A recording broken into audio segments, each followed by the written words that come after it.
Is it good or is it like here? It's not that. What is your coverage? Well, it's like everything. It's like regular. Nothing crazy. But I don't have. I'm pretty sure I don't have. How much you pay? Because this new car's crazy. It's like 100 for 6 months. So 16 per year. I don't think this guy.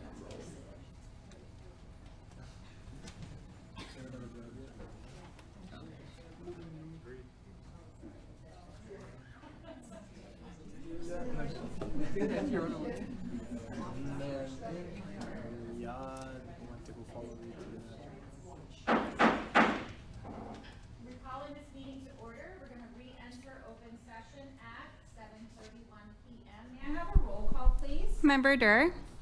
Here.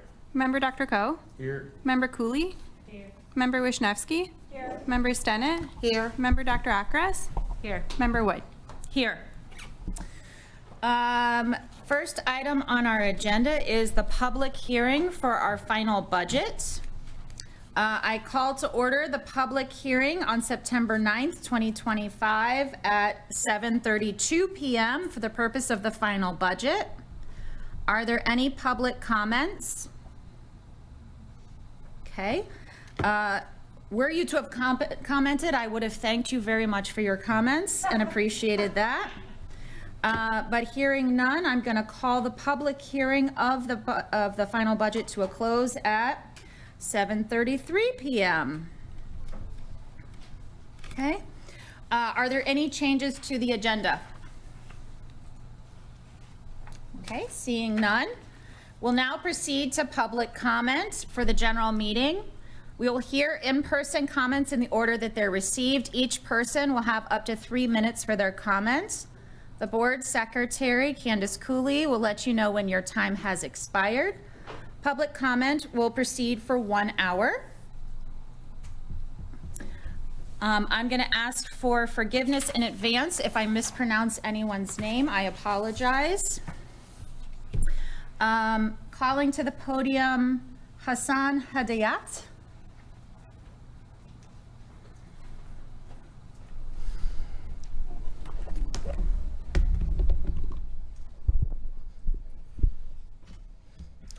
Hello, my name is Hassan Hidayat. I am a senior at Niles West High School. During the previous Friday, I started to carry around a sign I made that read, "A classroom of children was killed by Israel yesterday," which was based on a UN report and inspired by the NAACP's "A Man Was Lynched Yesterday" flag. Yesterday, during the second period, I was pulled to the RPC without being told why. After waiting a period of time, I was eventually called by my dean, where he told me that I was called because of the sign I carried. The only explanations I was given was that it quote-unquote might offend a Jewish-Israeli student. A Jewish-Israeli student could be or might end up being harassed, and my personal safety quote-unquote might be at risk. As you notice, it's a lot of mights, no concrete examples. When I asked if any student actually complained, I was initially told no, but later I was told that someone, and I quote, they never told me if it was actually a student, faculty member, or any stakeholder within the school itself, had made a complaint that morning when I wasn't there. I was not able to make it to first period that day. None of my actions fit within the student handbook's definition of bullying, which is, and I quote, bullying on the basis of actual or perceived race, color, national origin, religion. My sign explicitly said Israel as in the state, not Israelis nor Jewish people. Nor did it place the students in reasonable fear of harm to the students' person or property, cause a substantially detrimental effect on the students' or students' physical or mental health. The whole time on Friday, I held the sign close to my chest like it was a part of my clothing, did not try to catch anyone's attention, and simply went along with my day with my sign in order not to cause a disturbance to the learning environment. I then had to fill out a student statement form explaining my intent behind creating and holding that sign, followed by more waiting and then more meetings with my dean. Finally, my parents were called. They never explained to me what law or school code I was violating. They also told me that I was not being punished, but I could not help but notice in the student handbook, some of the punishment procedures included notifying parents/guardians. My mom was called. Disciplinary conference, I had to meet with my dean several different times. Temporary removal from the classroom. I was held from the beginning of second period to the end of seventh period in the RPC, and I was told I could not leave, which totaled around 5 hours, and I was only able to make it to one academic class, and I could barely eat my lunch. Most of that time was spent waiting. So, one of my questions is, where is the line going to be drawn? Because one thing that particularly scared me was when I asked whether or not this would also happen if someone complained about a student wearing a kufiya, I was told that they were quote unquote not sure. In case you don't know what a kufiya is, as they also did not know, I had to correct them. It is an expression of Palestinian identity and a core part of Palestinian culture.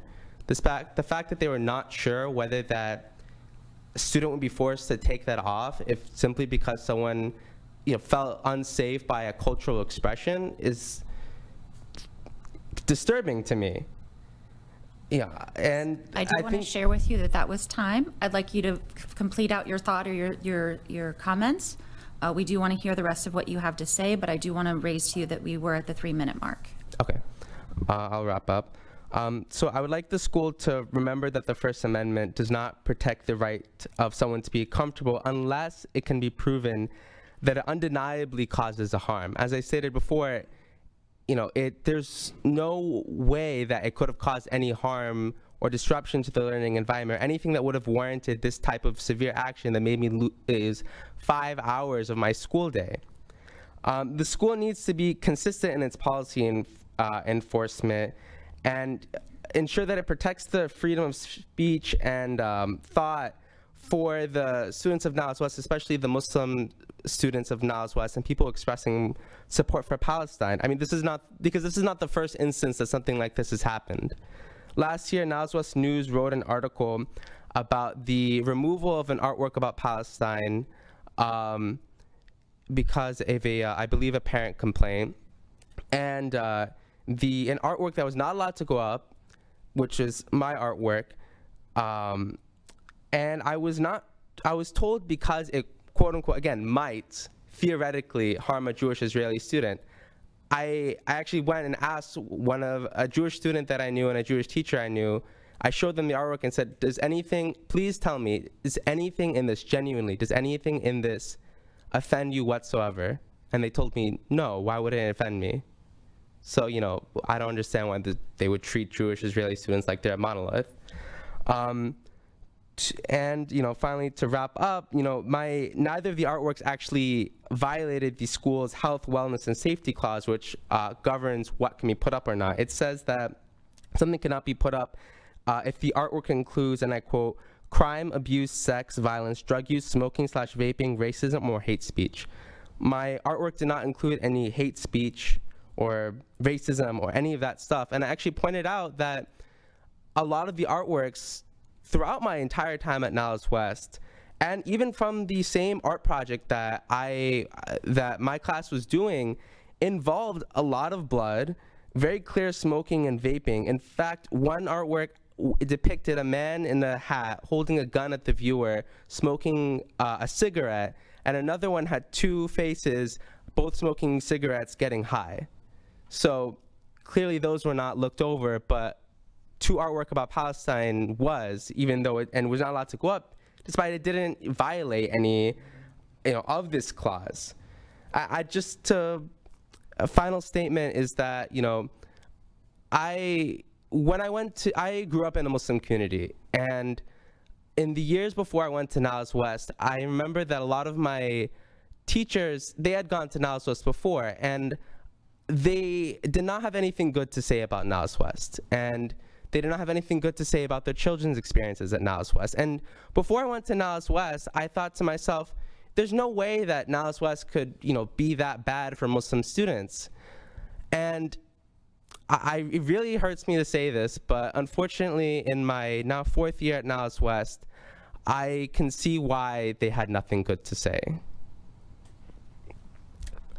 There's really nothing else I can say. Thank you. Next speaker, and forgive me, I'm going to mispronounce this, Amar Siddiqa. Hi, close enough, thanks. I apologize. You're fine. My name is Amar Siddiqui. I was an alumni in 2019. Brought the shirt to prove it. I'm also working as a nurse currently. I was standing here about 2 years ago when the first instance of the Palestine-Israel conflict started and was brought up by the school itself. And our community protested and said that if it's going to be brought up, at least bring it in a fair light. We highlighted that there were about 11,000 people killed, most civilians, 5,000 children, who I think everyone would argue are civilians or innocent. And since then, we asked Niles West, we had a couple, action points from the school itself, and I don't think any were answered, much less us even reach out to as a community. Since then, we've had Israel bomb almost every, and these aren't stats from myself, these are from the UN, from almost every humanitarian group has backed this up as well, that Israel has countlessly bombed schools, universities, hospitals, whatever you want, name it. Most of Gaza's infrastructure is gone. I think counts now are around 90,000 according to US-based doctors that have gone to Gaza. They say at least 90,000 people have been killed, over 80% civilians. By Israeli reporters themselves have said this, and a lot more can be said. Members of the Genocide Scholars Association declared this a genocide. This is the same group that also talks about Nazi Germany being a genocide. So if there's people of these high standards declaring this as something immoral in every basic rule, I don't see why it's hard to fathom or hard for the school to grasp. But all that aside, what does that have to do with D219? For 2 years, not only were we ignored, the school took no initiatives, but not only did it take no initiatives, it feels to our community that there's a lot happening against us. We came here because Hassan mentioned this happened to him, and so we obviously had an example right away. But in the past as well, Hassan mentioned that to begin with, there was an email sent out on October 7th saying that there was a horrible massacre that occurred, which we agree with, but there was nothing sent out for the last 75 years. I know Niles West wasn't here that long, I don't think, but there's nothing sent out in the past. There's nothing sent out for the last 2 years, even though 80,000 civilians at least have been killed, and there's nothing on that. We don't know where the double standards are or the consistent standards are.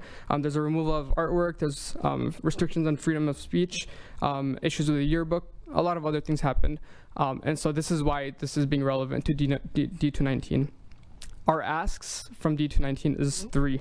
Number 1, when it comes to treating our students fairly, we expect that to be across the board for everyone, whether they're Palestinian, Jewish, atheist, Muslim, whatever it is. We expect everyone to be treated fairly, and we feel like these past examples, especially with this last one, isn't showing that.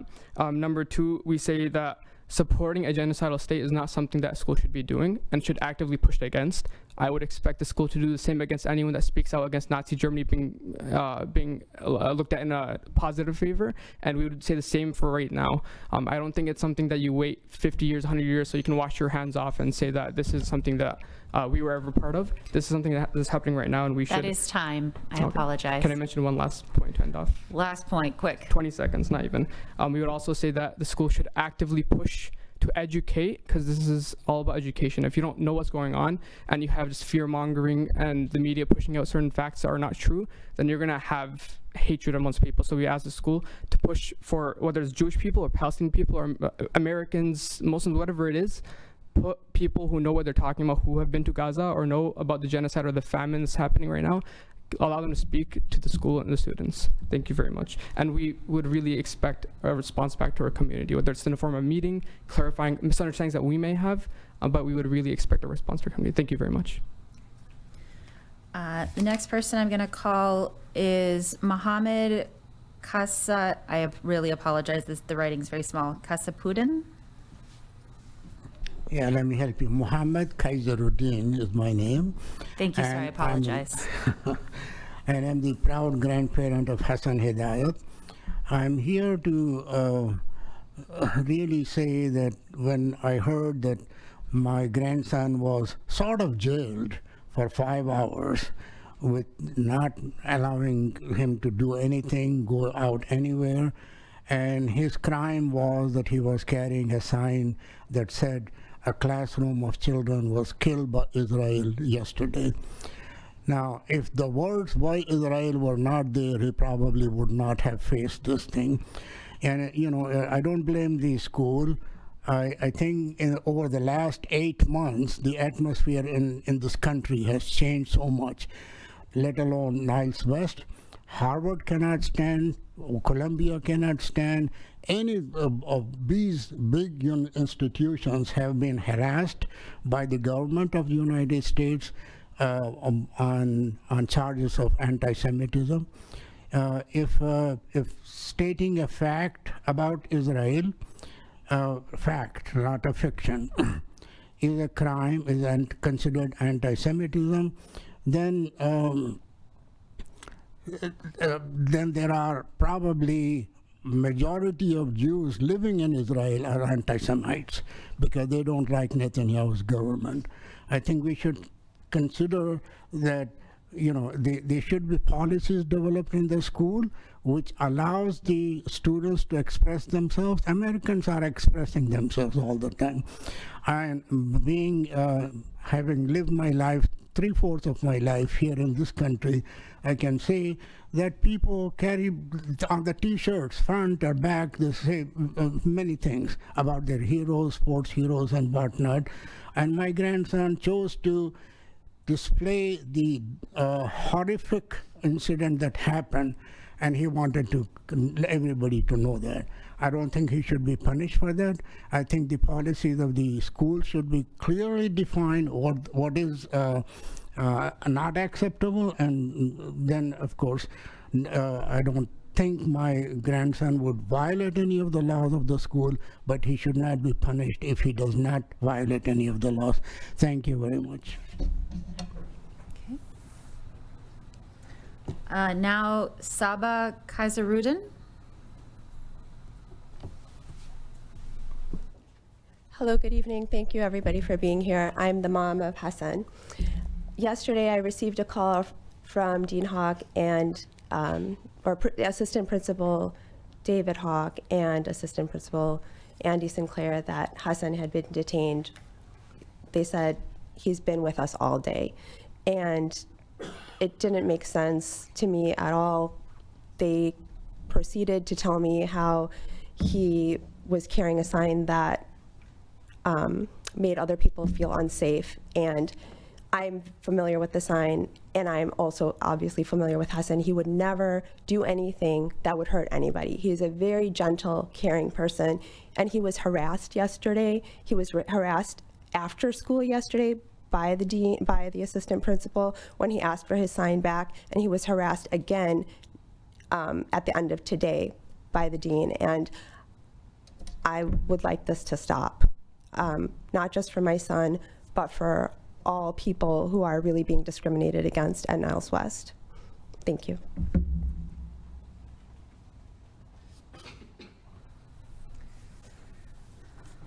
Now I'm calling to the podium Ashfaq Najveen. Again, I apologize if I'm misreading your name. Bismillah. Couple of things I'm here to mention.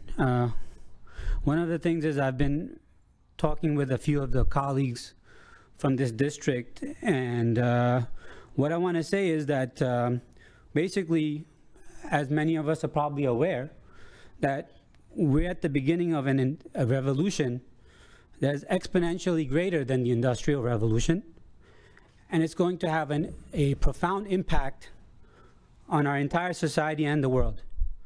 I want to know what actions are being taken today by this district to prepare the students for a future in which the artificial intelligence is exponentially greater than that of the humans. And we're seeing that happening already. I mean, you're talking about $200,000 worth of work can be done in a matter of moments and minutes. So some of the scientists, and many of the scientists and technologists are predicting that artificial general intelligence will be arriving by 2029 or 2030, and possibly even sooner. What is being done here strategically at a systems level to prepare the students for tomorrow, for the next, I mean, there has to be drastic changes done to the way the students are being prepared. Thank you very much. Also, what's happening with free speech, I think there needs to be something done, the genocide that's occurring currently in Palestine, and then, are we just gonna sit here and, I mean, come on. What happened in the Holocaust? So many people were killed. How long are we going to wait for, to do something about it? Thank you very much. Calling to the podium Rami Saluba. Again, I apologize. No worries. My name is Rami Sawalha. I graduated from Niles West in 2023, and I'm currently going to UIC. And I'm here just to reaffirm one of the asks that Amar Siddiqui spoke. And it's about, basically the education, right? I'm a Palestinian myself. I went to Niles West. There are a bunch of Palestinians that I've met at Niles West and know from Niles West. And as an educational community, we must stand for justice, honestly. Thousands of people, thousands of children, families have been destroyed. And I asked the board to, condemn the violence and, encourage education, for the students, bring someone that, knows more about Gaza and speak to them, because without, the knowledge for a lot of the students, they just look at the news, they look at what's going on, and they see that, that there's just war there. And, they think they're like savages or something that's going on there just isn't right? And they need more information, more direct information to know how to decide what is going on there, if it's true or if it's right or not right, how to, enact justice themselves. That's it, thank you. Calling to the podium Saad Quadri.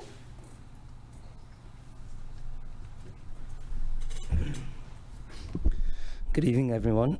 Bismillah wa salatu wassalamu ala Rasulillah. My name is Saad Qadri. I currently serve as the religious director and an imam at the Muslim Education Center here in Morton Grove. Also a 1999 Niles West alumnus, pre-Niles West Wolves Age, and I'm a former teacher of Hassan. And unlike some of the people Hassan has interacted with, I actually had a very positive experience at Niles West. Not taking away your thunder right here.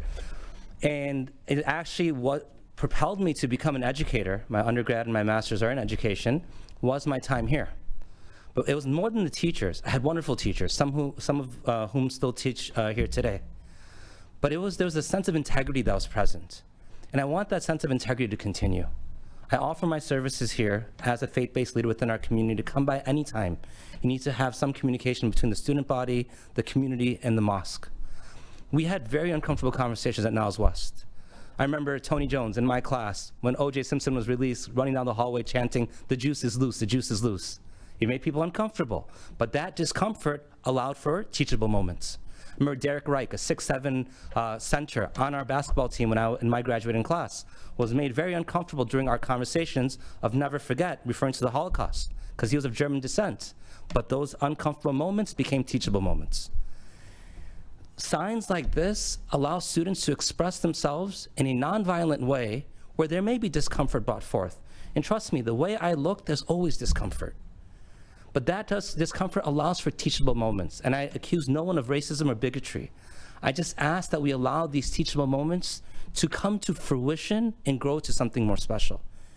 And the asks have been already presented. My request is, as a faith-based leader over here, and someone who lives down the street from West, and had my children not gone to the school where I teach, MCC Academy, they'd be attending here, that you please reach out if there's any confusion.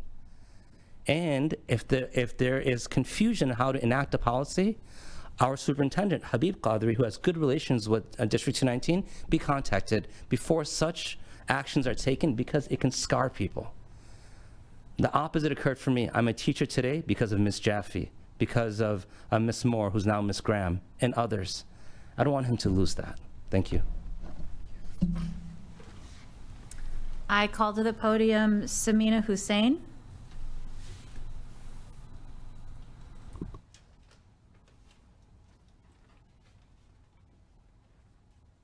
Thank you. I have my parent hat on today. I'd like to begin by sharing that it's been an extremely busy summer for our family, and the transition back to school at Niles North for our youngest went smoothly. While he may not admit it, I know he's genuinely excited to return, seeing his friends more regularly and gearing up for a great soccer season. He soaked in every moment of the senior sunrise and setting the tone for a strong start to his final year here at Niles North. Then we were hit with some heartbreaking news, the sudden passing of one of our students, Samir Qadri. I was stunned. My heart broke for Samir's family. As a parent, it was impossible not to imagine the pain they must be going through, the hopes and dreams they had for Samir taken away in the blink of an eye. I did not really know Samir, but he was part of my youngest child's graduating class, and I later found out that they both had a friendly relationship. Elian was devastated. Just the day before, they were talking about their quiz scores, and the next day Samir was gone. August 22nd, 2025 will remain deeply etched in our family's memory, as that was also the day of his older brother's wedding reception, and also Samir's funeral. The thought of missing Samir's funeral was unfathomable for our son. We scrambled last minute to make arrangements for him to attend despite the wedding chaos surrounding that day. We were very proud of our son's sense of responsibility to be there for Samir's family and his community, even in the midst of a major family celebration. The reason I'm bringing this to you is to highlight the extraordinary turnout at Samir's funeral by our students and staff. While we all recognize that D219 has its imperfections, this show of support from the D219 and Niles North family was nothing short of perfection. It was obvious that Samir touched many people's hearts, and the love and support his family received from his D219 family will never be forgotten. The Muslim Community Center, where the funeral was held, is my congregation and very dear to me, as my dad was one of its founding fathers. Funerals occur there day in and day out, and then there are those occasions where the death of a community celebrity, if I may put it, draws massive crowds wanting to pay its last respects. This was one of those rare occasions. The MCC was deeply moved by the overwhelming presence of D219 and took great pride in the fact that someone like Samir brought so many people together, that he was genuinely loved, a loved human being, respected by his peers, teachers, and coaches, and that he embodied the beauty and values of his faith. Thank you also for ensuring support systems that are in place, that were put in place at the schools to help students and staff cope with this profound loss. It's comforting to know they have a place to turn to during such difficult times. Please know that the school district should feel proud of moments like this, when community compassion and care shine through so clearly. Thank you so much. Thank you. That was the final comment. Thank you for your comments for those of you presented today. We appreciate your voices, and while we cannot directly respond right at this moment, we do want you to know that we have heard you.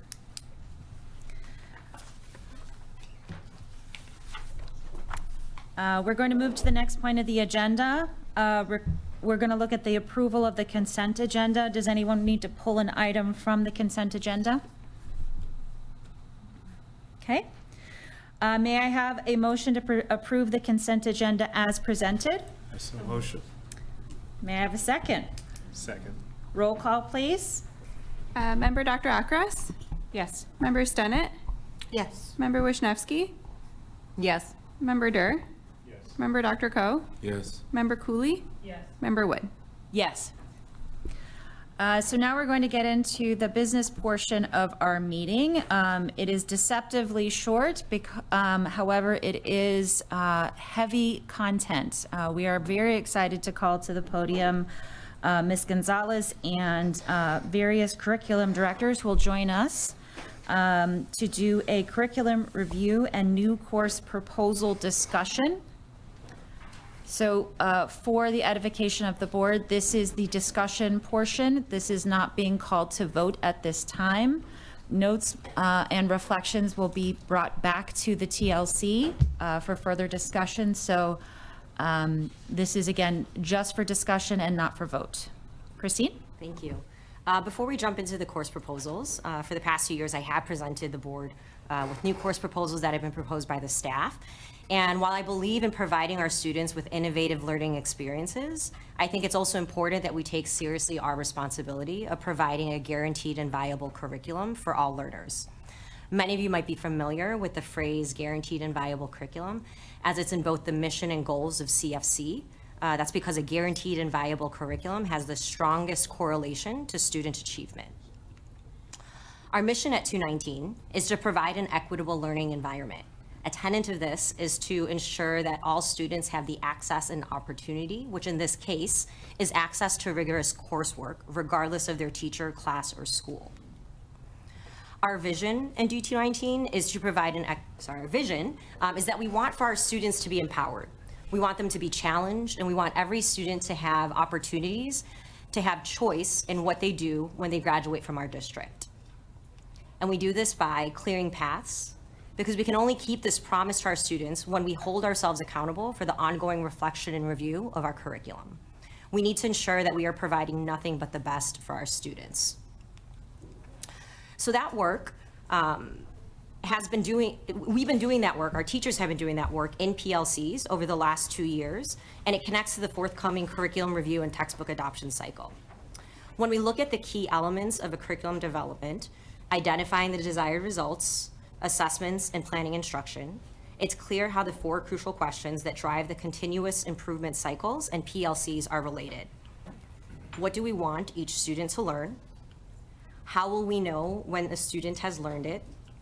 How will we respond when a student experiences difficulty in learning? And how will we accelerate or extend learning for students who are proficient? These 4 questions drive our PLCs, as well as every lesson, unit, course, and program. The 3 key elements are supported by our national and state standards and the instructional materials, such as textbooks, that we adopt in our classrooms. Building upon the work that is happening in our PLCs, the curriculum review and textbook adoption cycle ensures that every course is reviewed once every 5 years, and that the review coincides with the textbook adoption so that materials are aligned to the standards and learning targets. Every departmental program is to be reviewed every 5 years to ensure we are upholding our promise of providing the best educational program for our students. Up until this point, courses have been proposed as independent entities. What we are moving towards is a cycle in which courses are evaluated, with courses added and, when needed, removed, because doing so aligns with the needs of the program and, more importantly, the needs of our students. This year, highlighted in teal, our curriculum directors, many of whom are here tonight, will conduct department course audits. This includes analyzing historical enrollment for each course, which we did over the past few weeks, and evaluating each course curriculum guide. To help you understand the scope and scale of this undertaking, over the past couple weeks, we identified 745 courses for deactivation. This audit will inform the action plan each curriculum director will develop in order to conduct their department's first curriculum and program review, which will then set a cadence for our 5-year curriculum review and textbook adoption cycle. Until then, we want to make sure we are leaving the door open for courses that may be essential to our educational program. This year, time proposals were submitted by the September 1st deadline. They were presented to the Teaching and Learning Council, our advisory committee for curriculum. The Teaching and Learning Council is comprised of elected representatives from each department, 23 total voting members. It includes our board members, our NTFT education chairs, which are executive office positions, our principals, and our director of professional learning and staff development. Tonight, our curriculum directors will provide a brief summary of the courses proposed in their departments and will answer any questions you may have. I'll also share the recommendations or votes cast by our Teaching and Learning Council members. In October, as Member Wood had shared, the proposals will be presented to the board for a vote. The timeline is sooner than in previous years because we want to make sure that we have an accurate slate of course offerings when the window for student course selection opens in October. So our first course that was presented is World Language, Assyrian Language and Culture. Good evening, everyone. I was clearly super excited to talk about these courses. First up, we have Assyrian 4, and that will be in the natural progression. We have Assyrian 1 through 3 right now, and this will be adding the 4th year for the students who want to continue in the languages.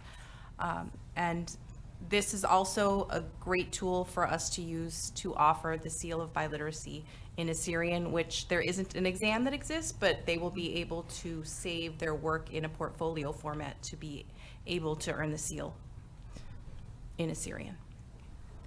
Do you have any questions? I actually have one question. So in some of the other course descriptions we've seen before, there is a mention about writing.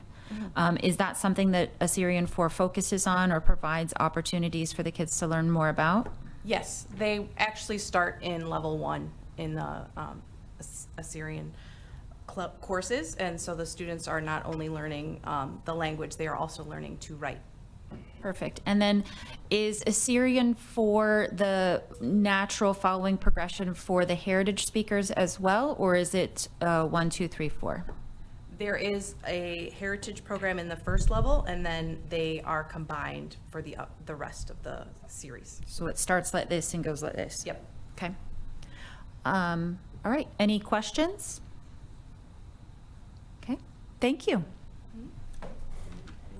Our next one is also in world languages, and this was the proposal for all world language level 3 courses to earn public speaking credit. Yes. So just as Christine explained, it is the public speaking credit for level 3 of all world language courses, and they would earn that credit after being in the courses for 2 years, and then in at the completion of the 3rd year, they would be eligible for the public speaking credit.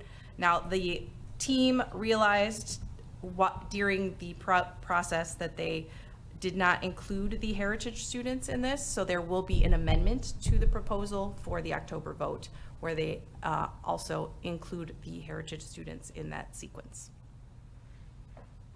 Any questions? Noor? So do the students have to separately enroll for this public speaking credit, or like how does that work? How do they get the credit? It's built into the coursework, and then at the completion of the course, then they would earn the credit for their diplomas. I can add a little bit more. So the public speaking credit is a graduation requirement that is locally determined here. So it's not, it is unique to our district, and not all districts require it because it's not an Illinois state requirement. So within our district, public speaking is determined by course. And so for this one, if approved, the course would be defined as a course that meets the public speaking requirement. So when it is in our Infinite Campus system, it'll check that off on the graduation plan. So any student who takes a 3rd year public world language would fulfill their public speaking without having to take another course, correct? Okay, got it. Thank you. That's great, actually. Okay. Any other questions? Christine, so this is a D219 graduation requirement, not a state of Illinois, the public speaking credit is a D219 requirement and not a state of Illinois requirement, correct? Correct. Currently in our course book, and I assume there's at least 2 or 3 classes left, even though you're taking out 745 of them. In those remaining 5 classes that are left, how many classes approximately can you receive public speaking credit? Off the top of my head, I'd say at least 10. So there are 10 separate options already to be able to receive the public speaking credit. And so we'd be adding 3 additional. Are there any classes that are obliged for students to take? So they must take this class and that winds up being a public speaking credit anyway? In terms of a graduation requirement per Illinois, I don't believe so. Okay.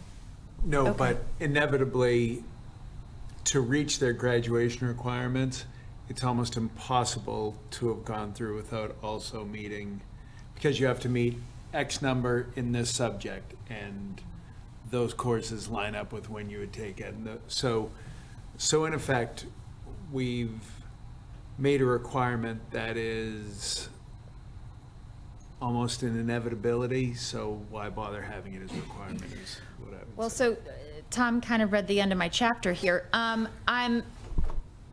I wonder what it would look like for us to reevaluate. So first of all, I support this. I think this is a great idea. I support it. I wonder what the Heritage Speaker Amendment's going to look like to make sure that those kids are getting accounted for as well. That being said, I wonder if it's worth revisiting the public speaking credit in general, assuming that that is part of most of these classes anyway, assuming that these kids are getting this opportunity anyway. Is this something that in fact sets this apart and above in any way? Because there winds up becoming a dissolution at some point, right? So I wonder if the committee would be willing to tackle that conversation. If not in this go around, certainly in the next part of this audit and conversation. Any other questions or comments? Just in terms quickly of world languages, we go through this.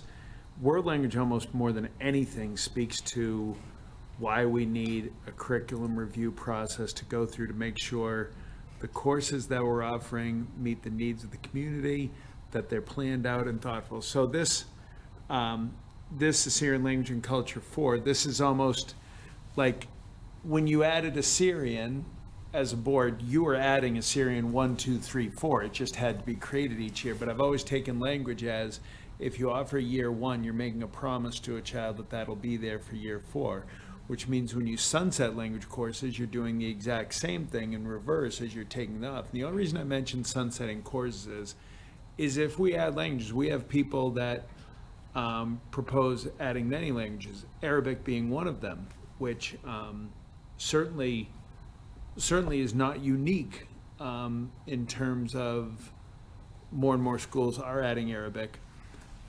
But your pool of students are not going to be taking multiple languages. And so that's what you have to be planful as you look at this as to, okay, if we're adding this, it's over X amount of time. How are we going to get teachers for it? And what gets sunsetted with it? So that's why this process of just adding has to be a broader process with each department doing a deep look in 3 to 5 year plan periods of how we want to go about doing things rather than being, okay, we'll do this, we'll do this, we'll do this.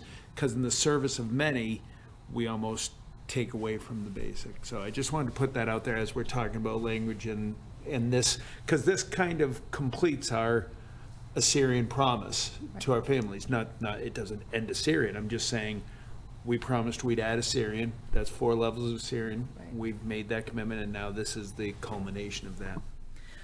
If I can add one more piece with the language one, because we're talking about graduation requirements. Illinois has a plan of additional graduation requirements beginning from 9th graders entering in 2016 to 9th graders entering in 2028.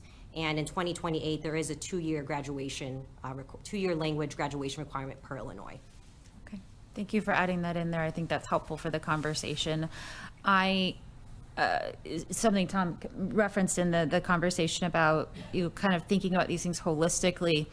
The public speaking credit, I think, is one of those topics holistically. full transparency, I was at the TLC. I chose not to ask questions or interact so that I could hear and absorb kind of the full conversation yesterday. So the public speaking credit, I think, is one piece that we need to really kind of take a second and look at in a big picture, holistic way. Again, not opposed, just think that we need to be more systematic and provide a rubric. I think the other one is honors and how AP and advanced words are used and how those are weighted, and creating that rubric around all of those, saying this is why something should be, and providing that scalable model as opposed to, yeah, this sounds like a great idea. So just before I forgot about that piece. So any other comments or questions around this? Okay, thank you, Wendy. Thank you, Alicia. Our next one is for science, and we have Britt here to speak to astronomy's request for a revision of the current course. Good evening. I'm here tonight to propose a revision to our high school astronomy course to make it more accessible and flexible for our students. Our current year-long course did not run this year due to low enrollment for a variety of reasons, and we are not ready to give up. We have teachers who want to teach it, and students who we think are still, well, whom we know are still interested. We are proposing a new one-semester astronomy course. This change will make the class more accessible by de-emphasizing high-level math and shifting to inquiry and in-depth exploration of astronomy through science and engineering practices emphasized by the next generation science standards. This change will allow students to pair a one-semester course with other semester-long science electives that we offer, providing greater flexibility for students in their options and schedules. The revised curriculum will continue to be rigorous, focusing on NGSS science and engineering practices, and will emphasize hands-on real-world applications along with assessment methods that apply to students' understanding of stars in the night sky in the real world. We are hoping to make this course more flexible and accessible for more students and hoping for more enrollment. Thank you, Britt. Do we have questions at this time? So can I ask a clarifying question? Sure. So it says open to all levels, but it's intended for only seniors?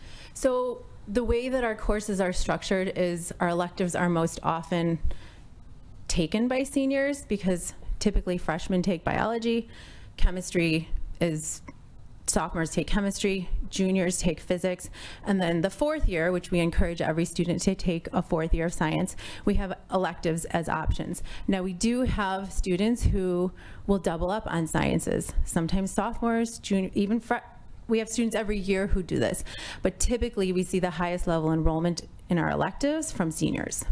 If I can add for those who aren't familiar with how we run our sciences, these are double periods, which is why it takes up 2 spaces in the kid's schedule. So it's difficult to add it to the freshman, sophomore, junior year program because of the sciences that are already taken those years. They would be taking 4 periods of science if they doubled up. And so with astronomy too, will this be a double, like a block schedule? Yes, it would also be a double. So this would be an additional science block. So it's for one semester, it would be in fact 2 periods as a double block. Correct. And that's consistent with what our other science electives are. We have forensics and zoology, which currently do that. So one last question. Where, and I don't really know how to phrase this, so forgive me if it sounds a little stilted. Where do you expect to find these kids? Who's not taking the class right now, and what are they taking that they'd want to do this? Historically, we know that the course has had a heavy emphasis on high-level math, and so we have found that we were competing with other high-level science courses to enroll in this, and because the course currently, as it is, does not offer dual credit or AP credit, we think through conversations with students and counselors that students were opting to take the AP and the dual credit enrollment because there was something more to be offered. There was something more to be gained. we're hoping that in de-emphasizing calculus level math and emphasizing exploration of these 8 science and engineering practices, that, and also offering it through a semester, we'll be able to attract more students who would like to enroll in the course because there's more flexibility in their schedule. And also because there won't be the intimidating factor of the high level math. Ask a question. Okay, Ken? Has there been any thought to pairing it with a club to boost enrollment? We have an astronomy club, yes, and we have also facilities at Niles West. We have the observatory, and we have the sky lab, which is, I don't know if you've seen it. It's really an incredible. It's like a huge blow-up tent, and there's a projector inside that there's like 30 different cartridges that'll project different aspects of the night sky or different things to learn about. And so the astronomy club uses those. We actually pulled that out last year to try and garner some attention, but those are things we'd also like to use to get kids' attention and be excited about taking the course. So is it predominantly the astronomy club participants who are taking the course?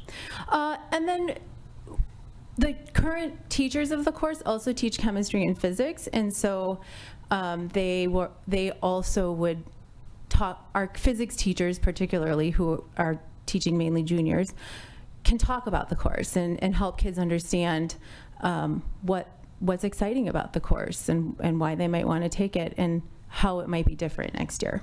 Okay. All right. Other questions? Okay. All right, wonderful. Thank you, Britt. Thank you. All right, we have our physical welfare course, our senior PE leaders, and we have Joe Collins, our director of PW, here with us tonight to present on this course and answer any questions you might have. Thank you. Good evening, everybody. And the Physical Welfare Department would like to propose that our senior leaders course is an honors credit.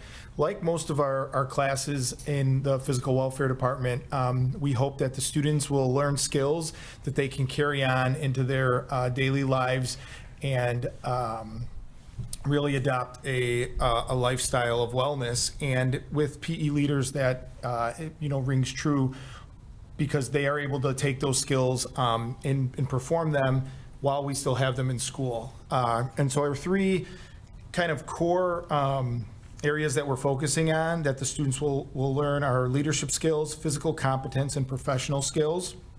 They'll be graded on a rubric pretty much daily because they are really an extension of the teacher when they're leading the PE classes. They help with warm-ups, they help with setting up the daily activities that the students may be doing, and they really are the face of the class alongside with the teachers. So we are hoping that we can make this class an honors credit because that is what they are deserving of. Okay, questions? So I have a question. Is this a program that's tied to the student teaching program? Is this an internship workshop type program? No, so it's junior leaders is the class that the students take to gain the skills, but they're not actually out leading any of the classes. So when they take that, it's a year-long course, their junior year. Then their senior year, they are placed as a leader with our freshman classes. So a teacher may have 2 or 3 senior leaders that are with them, helping them with the course. So it's not really, they're not student teaching. That wouldn't be something they do until they're in college, but it's a leadership role that they have within the class. So is this learning about how to teach physical? I apologize that I don't understand exactly the. Absolutely, and that's a great question. So I think along the lines, they do gain the skills that a teacher would gain in helping teach the things that they're learning in class. Mm-hmm. But really what we're hoping them to get out of it is being an overall leader. So not just in the teaching, but be an example in the class of, you may not always be teaching, but you're setting up equipment, you're planning activities along with the teacher. So there's a lot that goes into it, which looks a lot like teaching, yes. Okay. And then in terms of the requirements to get into the program, you have to have a minimum of a B. Is there a reason that it's set at a B? Is it the grading super intense, or? I don't know if it's super intense, but we feel that when you're learning those skills, that you should be able to have done that in a way that we are confident that you're going to carry them over your senior year. And by maintaining a B in the course, we think that you can do that. Okay. I think I would suggest that I'd like to refer to my previous comment about the fact, the idea that honors needs to have, the phrasing of honors needs to have a rubric in terms of what makes something an honors class versus not an honors class. And I think it'll be much easier to make these kinds of evaluative decisions based on something like that. So, any other questions or comments? Yeah, I did have a question.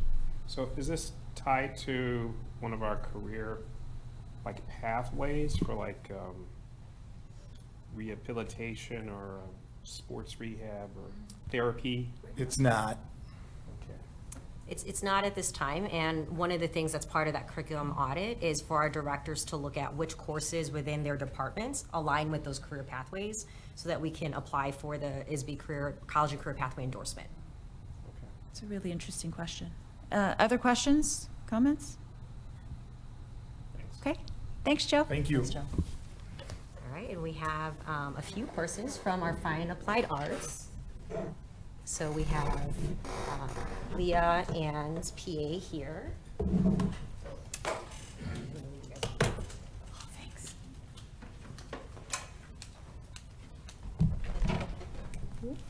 Hi, everyone. How's it going? Thanks for having us. So my name's PA Ford. I'm the director of Fine Applied Arts at Niles West. And I'm Leah Novak. I'm the new director at Niles West.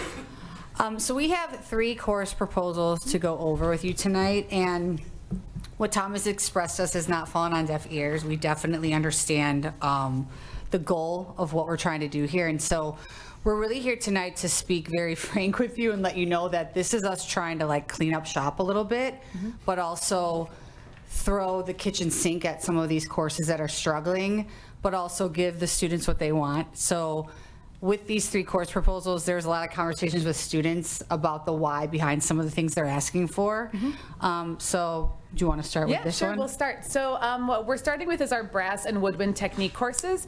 What we are looking for, oh, I have the clicker, sorry. I'm like, oh look, I have the clicker. There we go. Our current reality at both Niles North and Niles West is that all of our freshmen who have experience playing in their middle school band ensembles, regardless of which of the 9 or even private schools they go to, they all go into concert band together, unless they play a percussion instrument, in which point they're taken to a different class called percussion technique. What we are looking to do is to continue that trend of taking the specialty instruments out and create 2 separate courses where our freshman students can focus on either woodwind technique or their brass technique. So this is just for our freshman classes.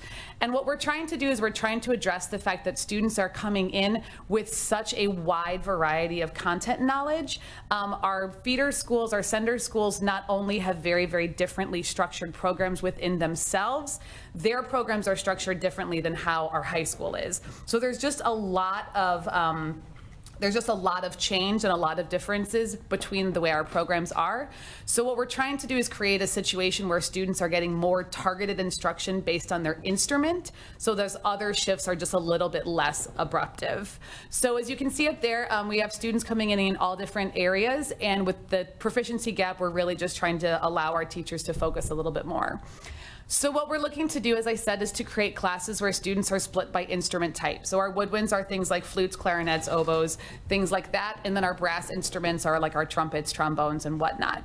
The actual technique to play these instruments is very different. So being able to focus the instruction on the actual technique in those families is really helpful to our students as their learning is happening.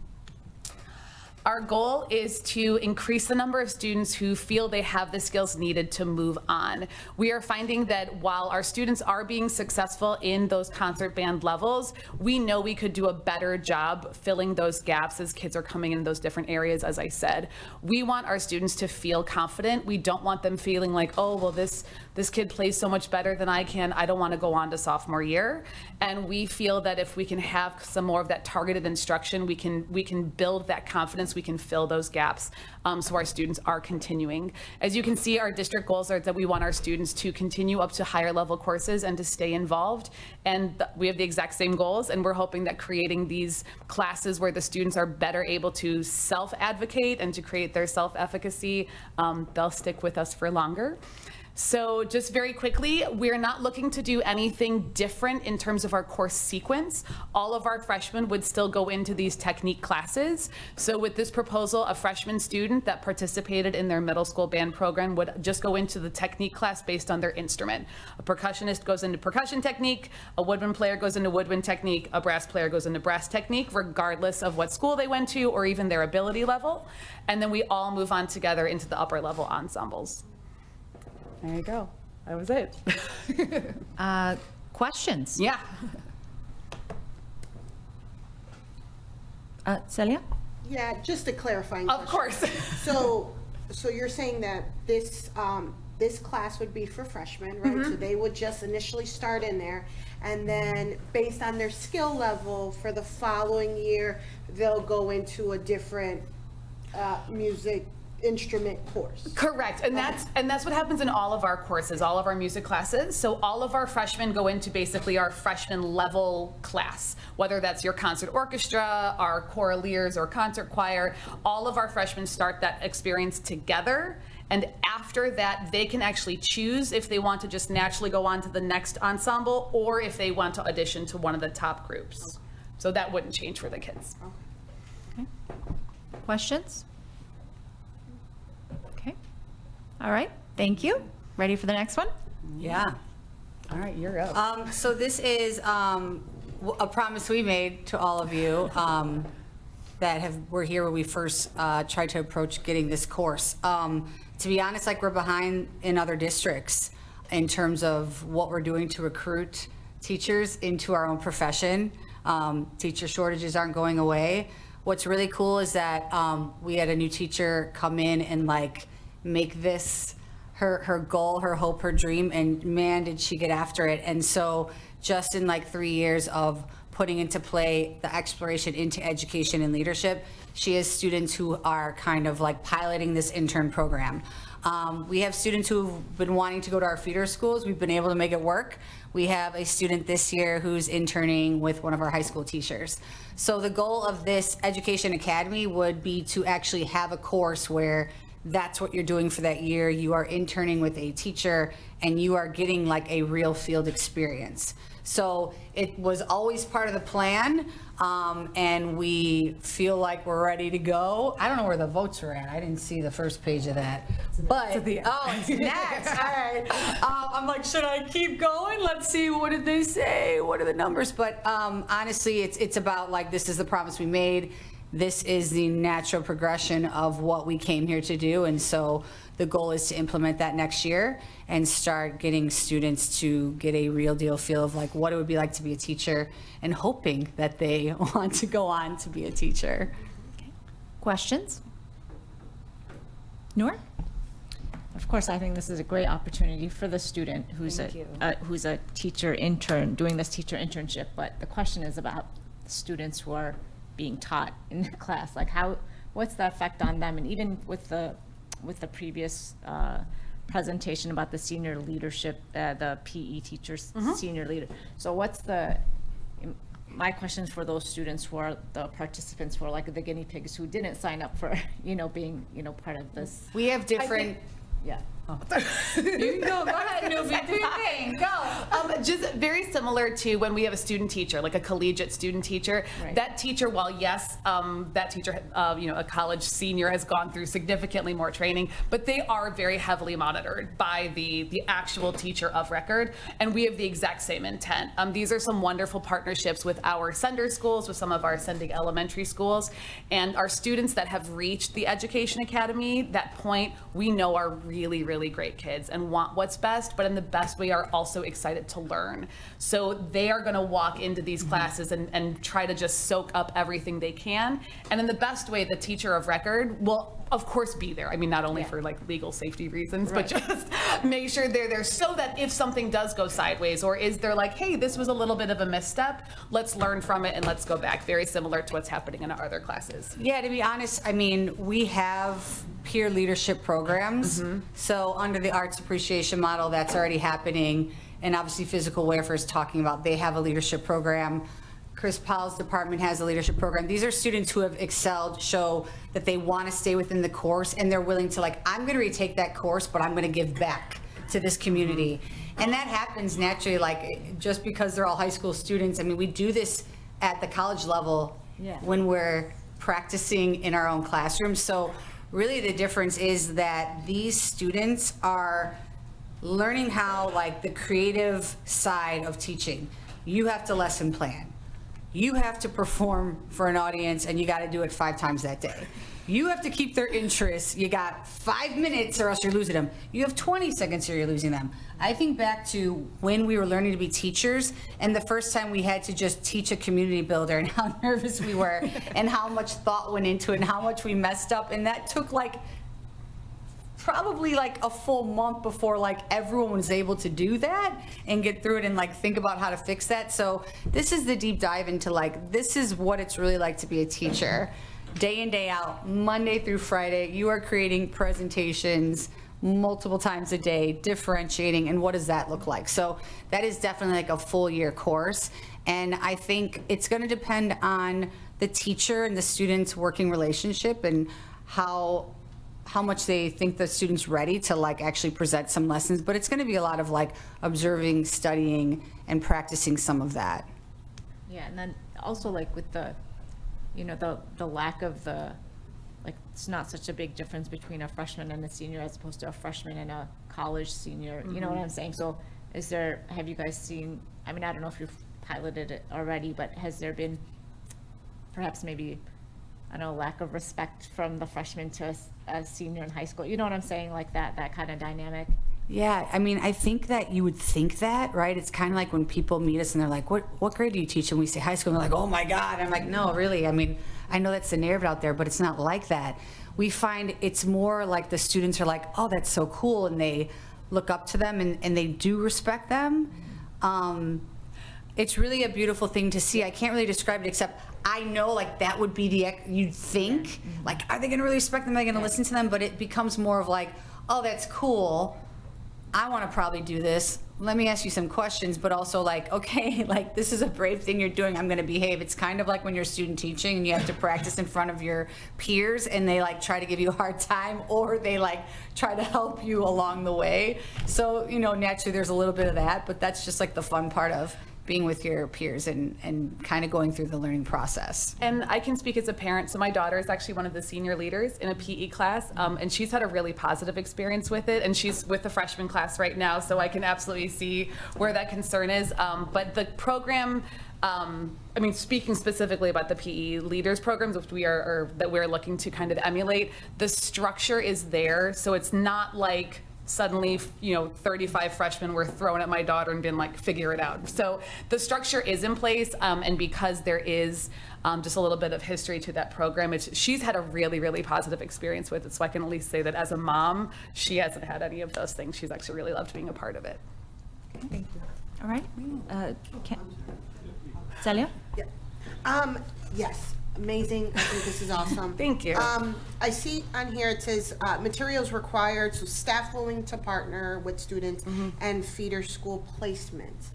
How are we looking with staff willing to, you know, to partner, and what about feeder schools? How is that looking? So very similarly to actually what happens with our university system. So universities kind of create relationships with high school districts or any school district when we know that they have strong programs. The education teacher at West has already started building some of those relationships, and I know at North we're looking to emulate them. In the best way, it's actually a lot of our students' former teachers, which is kind of a sweet thing that they can go back and be like, oh, I had you in second grade and now I'm getting to help. So because we already have a relationship with those sender districts, it's kind of an embedded, easy placement. And from what, and you obviously can speak to this more because you've been doing it, but everyone's been really welcoming and very excited about it. We want them to stay. They're like, we know this was only like a semester, but can they stay? And we have a student who did, like, she was like, hey, I have 8th and 9th off. Sure, I can come, I can continue if you guys will have me. So everyone's been really open to it and really great. And like, this is definitely a whatever it takes, like clear pathways approach that the feeder schools have partnered with us on in like making this happen. So it's been pretty cool. I wish I would have had this opportunity. Cool. Ken? Yeah, well, my question really is more so to Christine, and it's kind of related, but has there been any thought about work-based learning experiences for career pathways outside of education, in particular trade school or blue-collar career pathways? Absolutely. So we have several pathways that we have. You know, Chris Powell was very influential in the development of those with his courses in ECSB. So we've had pathways that help students guide which courses they want to take. What's new is that ISB now has a college and career pathway endorsement that will be on their diploma. So whereas we have an Infinite Campus in which a student declares a pathway or like declare a major, for example, ISB now recognizes it if we explicitly map all of the courses and the experiences that allow it to fulfill that pathway. So yes, there is an opportunity for additional pathways of all varieties. For work-based learning, where you get credit for it. Okay, thank you. Okay, other questions, comments? Candace, I think actually yesterday at the committee meeting, I started to put you on the spot on this. You made actually a great comment and suggestion regarding partnering and CFC. Oh, yeah. Yes, so I had the opportunity to join TLC yesterday, so I've seen all of these presentations. But yes, a great way that I was suggesting to partner with feeder schools is maybe through CFC, since that's a curriculum-based partnership with some of our feeder schools already. That's a great way to automatically merge something like this program with that, because it's all about curriculum. It's all about how can we merge and link with the feeder schools. And I think all of the feeder schools would be willing to have the extra help if, you know, they can get it, especially with the career pathways, you know, as this. I also was thinking about, we were talking about yesterday, like just kind of the old school work study that they had, you know, with consumer ed. So a lot of that would kind of, this is kind of like a newer version of that. So even with your suggestion of like different pathways, you know, if there was even like, you know, more involved, different, you know, even with the PE, like if you want to be a PE teacher, 100%. that senior leaders would be a great pathway of doing that. Or if you wanted to be, you know, whatever, a college coach, whatever it is, that those are other ways that you could use this program's kind of the prototype and just mimic it with all of the different ones. So I think it's great. Thank you. Other comments or questions? The only edit I'd like to request that the committee kind of stop and think a little bit about is the requirement for students to get themselves to and from a sender school.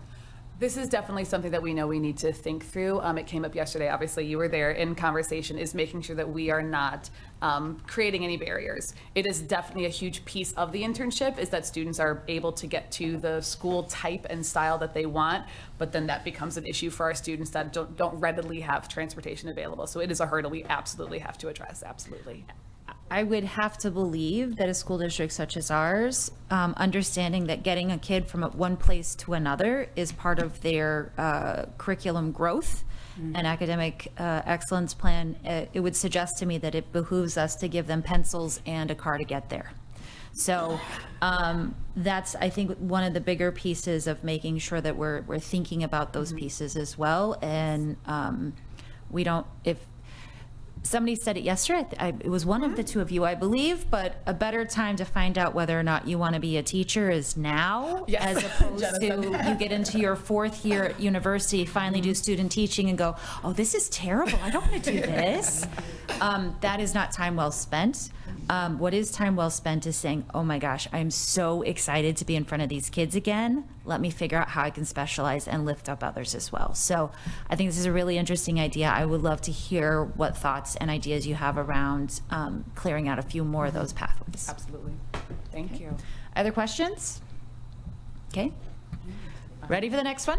All right. Sorry, there's just so you all can see There we the go. recommendation and the vote from the group for this particular course. Right, I'll take it. All right, here's our last one. So this is our culinary program at both North and West. Really a high-flying program.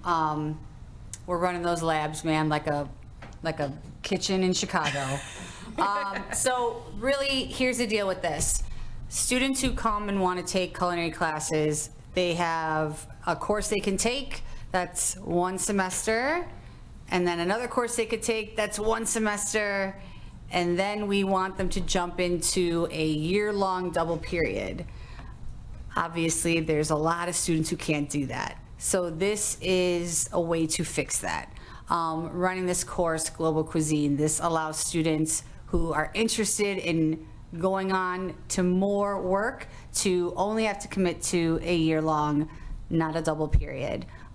We've designed it to have multiple entry points so that if a student is a freshman and decides to take a culinary course, and then second semester they're taking other electives, they can circle back to us their sophomore year and still jump into this. So the only prereq is Culinary 1. The reason why Culinary 1 is a prereq is because we do our safety and our sanitation and our knife skills, and trust me, we could all use a little skills with the safety, sanitation, and knife skills. I've learned how to not cut off my finger by observing those teachers teaching these knife skills. But it's really the teachers getting creative and recognizing also that this could hurt our ability to recruit into that year-long double period. It's a lab course and it's a really nice course to have, but we understand that we're losing students because they can't commit to that, and we need to offer them something else. The part of this that became like a conversation where students kept wanting to repeat these courses, and they can repeat them, but I was like, what's going on? Well, Ms. Ford, I can't commit to that year-long double period. I want to. I think I could do it by senior year, but I can't right now. So we kind of lose them for a while, and then they come back to us. So we'd like to obviously keep them if we can, enrolled in our programs and cooking up these incredible dishes. So the teachers have thought about this long and hard. They really have wanted to propose this for a while, and they decided to kind of give it their shot this year. Yeah. And then the curriculum for this particular course is kind of a pulling some things out of what already exists. So in kind of shifting our flow, as PA was saying, all of our students would begin in Culinary Arts 1, which is where they'd be getting some of those basics, knife skills, sanitation skills, things like that. Then students could move on to Culinary Arts 2, and again, just continue a lot of more of that at-home cooking, cooking for family, cooking for self, independent living, more kind of concept. And then we'd be able to focus our year-long class on our global cuisine, being able to honor all of our students' heritages, being able to bring recipes in from home, learn about different foods from around the world. Currently, what is happening is we are trying to do all of that at the same time. So right now, our Culinary 1 and 2 courses, which are called Foods and then G&I, we're trying to do all of those basic skills and all of our global cuisine, and it's just too much at once. So this allows us to really kind of spread some of those things out. And then just as PA said, all of those scheduling pieces. So many of our students want to continue into sophomore year and just cannot. So this gives them a little bit more option. And the G&I title, we just want to get rid of it. Sounds like a gastrointestinal disease, which you don't really want to be thinking about when you're signing up for a foods course. So. Yeah. Okay. Yeah. Also, part of our proposal, when we had first filled out our paperwork for it, we weren't 100% settled. So the form that you got might have different names, but this is where we have landed. We know that naming conventions are also part of some of those more global conversations, as you were saying earlier. So we're trying to just continue that more simplified. We go from 1 to 2. We have something more year-long, and then move into that advanced, just kind of keeping it clean for our students, our families, and our counselors. Well, that certainly takes care of the one question that I had. So any other questions or comments? Okay. All right. All right, do we click the button? We see where Just so they can see the vote. Yes. All right, there we go.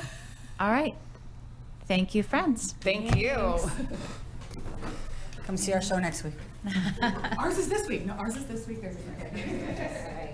All right, Christine, who's next? Yeah, our Oh, final set of proposals, we have Chris Powell with our ECSB courses. Chris, I think there might be somebody in the audience who might be interested in hearing about some of these courses. So, We were talking. Good. Before we move on to ECSB classes, I did, some of the conversations around internship, I did go with a couple staff members to Naperville last year to tour their schools, learn about their internship program. Was very close with coming up with a proposal this year, but with the other changes we're making, we were going to come next year with an internship proposal, which would be kind of a global internship, and students then pick the areas that they want to go. So we'll, after this, we'll partner with FCS if that moves forward with an internship. I have the clicker. Yeah, go ahead. So this one. The first proposal is we came, I think, 2 years ago and requested a college business dual credit class.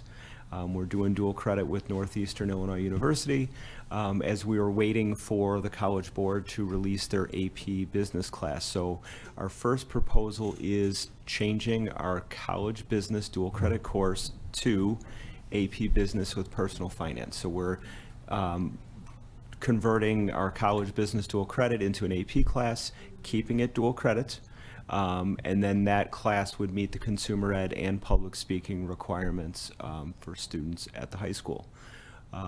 We've been watching College Board for years. We thought it was going to be accounting, and then we thought it was going to be something else. This class came. The staff is very excited to bring this class in. We're seeing more and more students interested in majoring in business, so we think this will really help our students get an opportunity to see what it's like to be in a college level business course before they commit. We would be one of the national pilot centers for this course, so we'd have observations and people coming in, so we'd still need approval for it, but I have a good feeling about it. questions, comments? Okay. Chris, can you just take 1 second and explain the AP Career Kickstart program? Just 2-minute quick thing, just to make sure everybody's up to speed. Because our other classes are part of that too. So the College Board is working to add additional AP level courses to help students prepare for in-demand careers. So the first class came out of the cybersecurity and IT area. And then the next classes are coming out of these personal finance and business, and then plans to add additional courses on there. So instead of just taking college level courses in the high school, you're also taking classes that are preparing you for different career pathways leading towards different endorsements. So with the opportunity to do things like get a certification at the end of AP cybersecurity that you can actually take into a workplace the next day. Correct. With the potential of achieving a direct pathway to a career, right, Chris? 100%. Okay, cool. Okay, great. So if we can move on to the next course. Okay, the next one is in our business area. In our business incubator, that's our Shark Tank class. Our students work to create small businesses, work with local business partners, are constantly creating like presentations, promoting their business, marketing their business, and then in our strategies class, it's our students doing their DECA projects, creating their projects, working to clean up their presentations to do local, regional, and state presentations or proposals. So we're looking to add the public speaking requirement onto both of these classes. We're hearing from our students that they're having difficulty fitting some of the classes in their senior year, and public speaking was one of the ones that they were trying to figure out how they fit in, and both of these classes have so much public speaking and presentation in them that we feel that they've been ready for years. We just didn't realize it was becoming an issue for our students to get that taken care of. Wonderful. Questions or comments? Is entrepreneurship considered a career pathway? Yes. Okay. So a student can come in and pick that and then go through the business incubator as kind of like a. So, yeah, so we, instead of having just complete separate pathways, we've aligned our business sequence where students can start as a freshman and take business and tech. Sophomore year, they would do marketing and investing. Junior year is when they start to make a decision. Do they want to go more into the entrepreneurship incubator? Do they want to go to accounting? Or would they want to go into the AP business? So, Chris, again, I have no issues with offering public speaking, given the amount of public speaking. I again want to call us back to that same question of establishing a rubric, that if there is this much public speaking in this many classes, and we're pretty sure these kids are going to get these classes, just being really thoughtful about that. So, not opposed, just think that this is one more example of making sure that we're having these holistic conversations as opposed to one-off figuring out and solving these problems as we go. Sure. I apologize, Tom, you were going to jump in? No, I was just going to reiterate what Ken said. Business has become the most popular major now, which it never was. It's skyrocketing in popularity in colleges, and we're seeing business in this effort, cybersecurity, certifications, as you said, this tie-in, which certifications weren't recognized everywhere, but military is actually recognizing certifications now in cybersecurity. It's shifted business classes. They used to be almost considered quasi-academic, this kind of, and elevating it because that's what the country is doing inherently. So it's really kind of changing the paradigm of what we can do in high schools. I spoke up during the open house for AP cybersecurity because I wanted to stress, so they took the AP test, they could also get a voucher for the certification. But what I don't think most parents understand is that that voucher for the certification is worth a boatload of credits at a lot of schools. Right. Yeah, so. And that certification you can take into a job and have it increase your salary exponentially. So it's worth more than the AP test. 100%. Way more. And if we can offer a yes, and in any situation, I'm more than content to do that. So especially with our AP dual credit classes, like the cybersecurity and those folks, anything we can do yes and for these kiddos, I'm totally in. So, all right, other questions regarding the public speaking credit? Okay, Chris, on to number 3. Number 3, we created our cybersecurity class, then it became dual credit, then it became AP Cybersecurity 1 Networking Fundamentals. It is now transforming into AP Networking, which I believe is going to be the final name for the course. We're currently teaching it now. Our students will take the AP exam in at end of this school year in the spring. We are proposing that we're adding the next class in the sequence for the 26-27 school year. So we could start recruiting students to take AP Networking next year, and then they could take AP Cybersecurity their senior year. They're not required one before the other, but it would be very helpful for a lot of our students to take AP Networking, get the voucher for the Network Plus exam, and then take AP Cybersecurity, get the voucher for Security Plus their senior year, and just laying kind of that sequence out so we're helping our students see what's coming rather than one at a time and there's confusion of what's next, especially with the name change that this was called AP Cybersecurity, now it's going to be called AP Networking. Yeah, I have some feedback on this because my son is taking this, and when I saw the actual curriculum, it's networking. Yeah. It's not cybersecurity. Correct. I pushed him toward that because one of the career pathways he was interested in was software development. Now, a lot of employers who are going to get college, graduates or even interns are looking for a multitude of experiences. You're good with DevOps, but you also know about cybersecurity, and you're also good with AI, because these days most places they're pairing up their programmers with an AI co-pilot, and if you don't understand how to do prompt engineering, context engineering, working with LLMs, you can't compete. Like, that they're not even looking at you. So I'll say all that to say this, to consider that career pathway where, they need to know more about application security and application firewalls and, web application firewalls, things of that nature. And then over on the right-hand side would be our full sequence of courses under the information technology computer science pathway, not in a particular order. The first two are our 2 semester classes, and then the rest of them, they're not in line where you would have to take one before the other. You could kind of mix and match however you want to, but I just wanted to get a bigger picture of all the classes. Okay, Tom? One of the things that's interesting here, if we talk about advanced placement, and Christine, when she talks about it later, but because it can be seen as a criticism that this course and our AP technology and kind of STEM courses can be male-dominated as we look at gender, which is actually true. And I'd like to equalize all of our classes to a 50-50 percentile. However, something that should be pointed out is 5 years ago, females were dramatically outperforming males in advanced placement in this district, in our schools. Far more females taking advanced placement courses.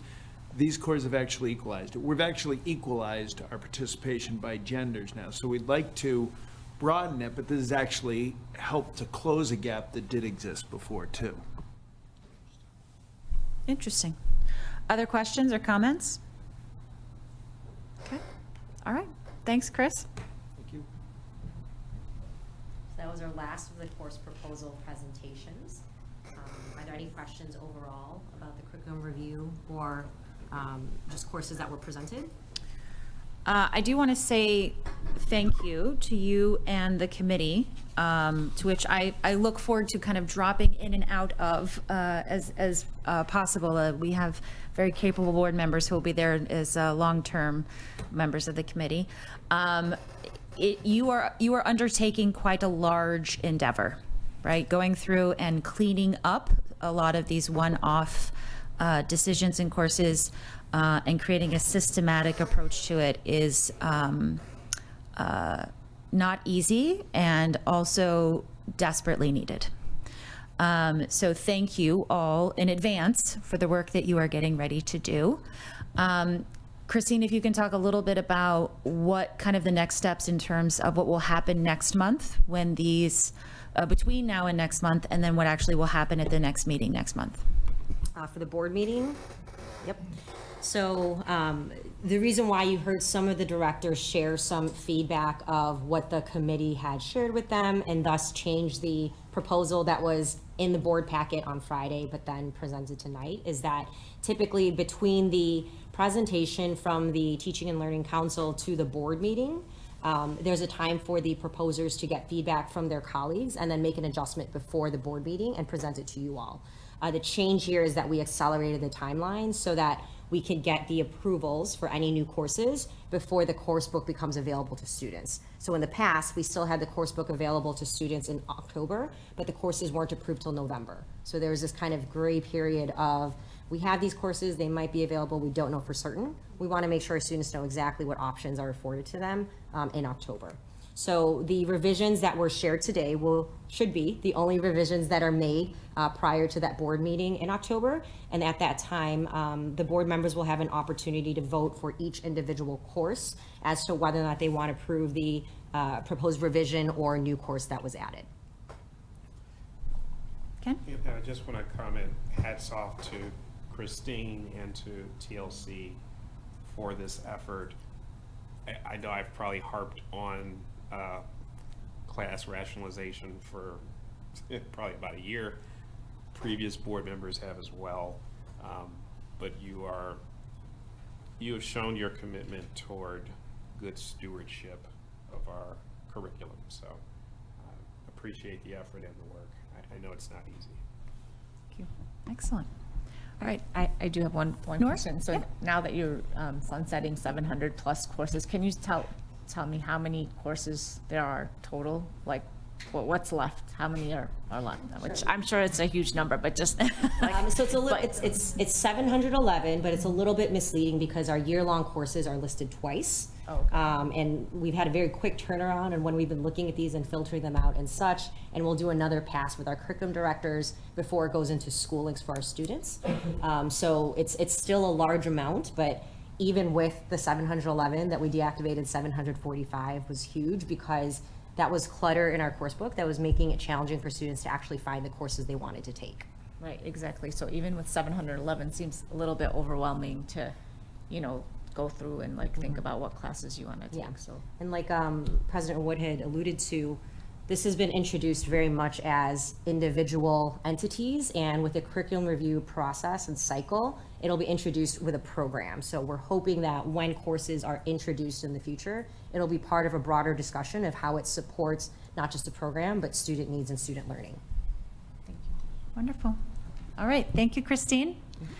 Now we're going to move on to item B, summer school report.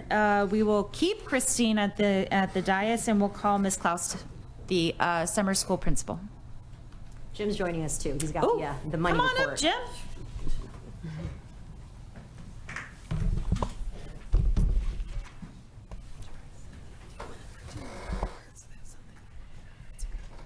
So this is an annual report that's provided following each summer school's terms, semester 1 and semester 2.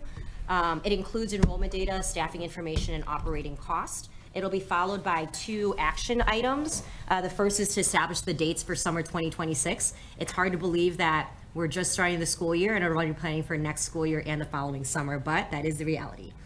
So in addition to the dates that are being proposed, in previous years, our CSBO, and Jim this past year, his first time, was presenting the summer school waivers later in the year, and we felt it made sense to include it with the whole summer school proposal for the report, the dates, and now the fees.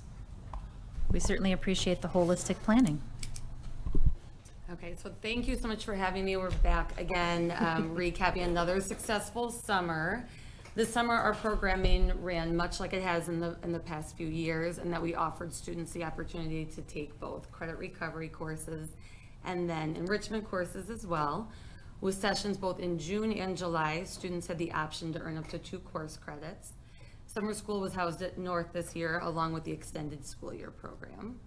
We had 27 courses which ran this summer, including all of our core subject courses, which we ran for credit recovery, along with some enrichment opportunities, driver's ed, consumer ed, theater workshop, and then our fast-growing course, the Science of Wellbeing, which tripled in size from last year. Courses ran for 5 hours over the course of 3 weeks, or 2.5 hours over the course of 6 weeks. Like the year prior, our summer registration began in January 2025. So we opened those credit recovery courses based on student need. And this summer, we were able to accommodate all students who signed up for credit recovery, staffed almost 100% with in-house District 219 staff, which has been our goal for the past few years. With the assistance of our curriculum directors and the continued move to the 4-day week, we were able to increase in-house staff participation even more from last year. We're up to 89% of staff as current District 219 employees. A new addition this year, we were able to organize and run the first ever summer school commencement ceremony for our 7 graduating seniors. We had an extremely full house with our families and staff joining graduates to celebrate the end of our July session. So it was a really nice way to round out the summer. Our first session in June began June 9th, and that ended June 26th. Our July session ran July 7th to the 24th, and as always, the school day started at 8 a.m. and ended at 1:15. We had the 15-minute break again in the middle, which helped provide the transition between our 6-week courses, and then also allowed us to provide, again, that complimentary boxed lunch for all students. They had time to eat and then interact with peers in other courses, and pretty much everyone took advantage of that. Again, this summer, we were able to waive all of our fees for summer courses with the exception of driver's ed. And then our overall enrollment, so when you look at the overall enrollment for the district, we were down a little bit from the previous year, so naturally we were down summer school enrollment just a little bit as well, with 961 students enrolled in summer courses this year. When looking at this, this little decline in enrollment is really not cause for concern. We saw the drop in numbers in our credit recovery courses, which I think speaks to the success that students are seeing during the school year. So we're seeing an increase in that. Less of a need for credit recovery is a good thing. And instead we saw growth in our enrichment courses. So that was a really nice switch this summer. The biggest point of success, again, when we look at our data, it's that continued increase in passing grades. Again, we had 99% of students in credit recovery earning credit, and the pass rate for enrichment courses was 100%. Again, I believe we can attribute that to the increase in our District 219 staff. It's our staff who really know our students best, know the courses best, and I think we're seeing that reflected in the success rate as well. I'll turn over to Jim for the operating results. Well, before we get to Jim, and you know I love to hear about Jim and the operating results, any questions or comments on Celia? I did notice there's a discrepancy in numbers. There's like about 106 students. So it says total enrollment is 961, right? But then it's 537 students for credit recovery and 318 for enrichment. Just wondering what that discrepancy is. I think the total between the two is like 850 something. So we offer some courses through the math department that don't run as summer school courses, but there are students as well. So they run like the transition to geometry. So students who didn't have a chance to take algebra in 8th grade, they can take an algebra summer course, not for credit, but to allow them to place into a 9th grade geometry class. So we're thinking about 100 or so? They're not in that 27. Those courses aren't counted in those 27. Okay. Next year, can we count them? If we're providing, if we're providing education to D219 students in the summer, it certainly makes sense to me that we should add those into the count to make sure we are accounting properly, especially for budgetary reasons. And then. Great catch, Celia. The other question is feedback. Because is this the year, my memory is bad, but is this the year where we did 4 days a week? Was this the second year? This is the second year, okay. Yeah, how did, I just curious what was teacher feedback from the summer? So last summer, we got overwhelming feedback telling us that this was the way to go, that teachers were seeing an increase in student attendance. We were having less issues with tardies. Obviously, one less day a week means we didn't have as many tardies. It gave students that flexibility to be able to work on Fridays, take long vacations on the weekend, and not have to miss more summer school. So we really built off of that this past year. Again, we saw an increase in attendance, a decrease in discipline issues. And again, I think I know this sounds like a small thing, but that box lunch period, having that extra hour, offering the box lunch, offering students a chance to feel connected, not just here to kind of clock in, clock out for class. We really were able to build more of a community. I think you saw that in our graduation as well. I mean, usually seniors want to run out the door and never look back, but they were there and they came and their families were there, and it was really very moving to be able to see them, have that moment that they didn't think they were going to have in May. So I think adding that extra hour gives us a little more time to kind of build the community that we aren't able to do when there's shorter classes.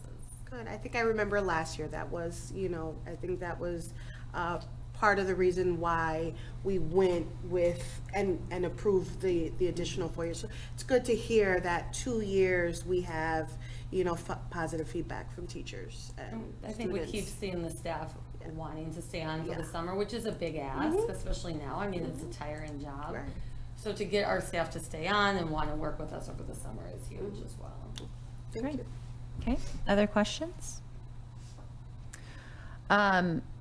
One thing I'd like to ask for the graduation ceremony is that we pick a date, because I would love to get that on my calendar. I was really sad that I couldn't make it, and it was only due to the short notice of it. I think that anybody who makes it through, whether it's May or August or July, and they've got it all done and all those boxes checked, they deserve to be celebrated. And I would love to be there hooting and cheering them on, as I am wont to do. I'm so excited to hear that there was a growth in enrichment classes, because that makes my next annoying statement all the better. What are we offering in our next go of summer school, assuming we approve all of these, the budgetary piece and all of those other pieces? I have said a little bit like Ken's diatribe on curriculum. Mine has been, we're District 219, good enough is not good enough. I think we can do better. Offering enrichment classes and more enrichment classes in the summer, I think provides our students with an opportunity for somewhere to be that is not an electronic device over the summer.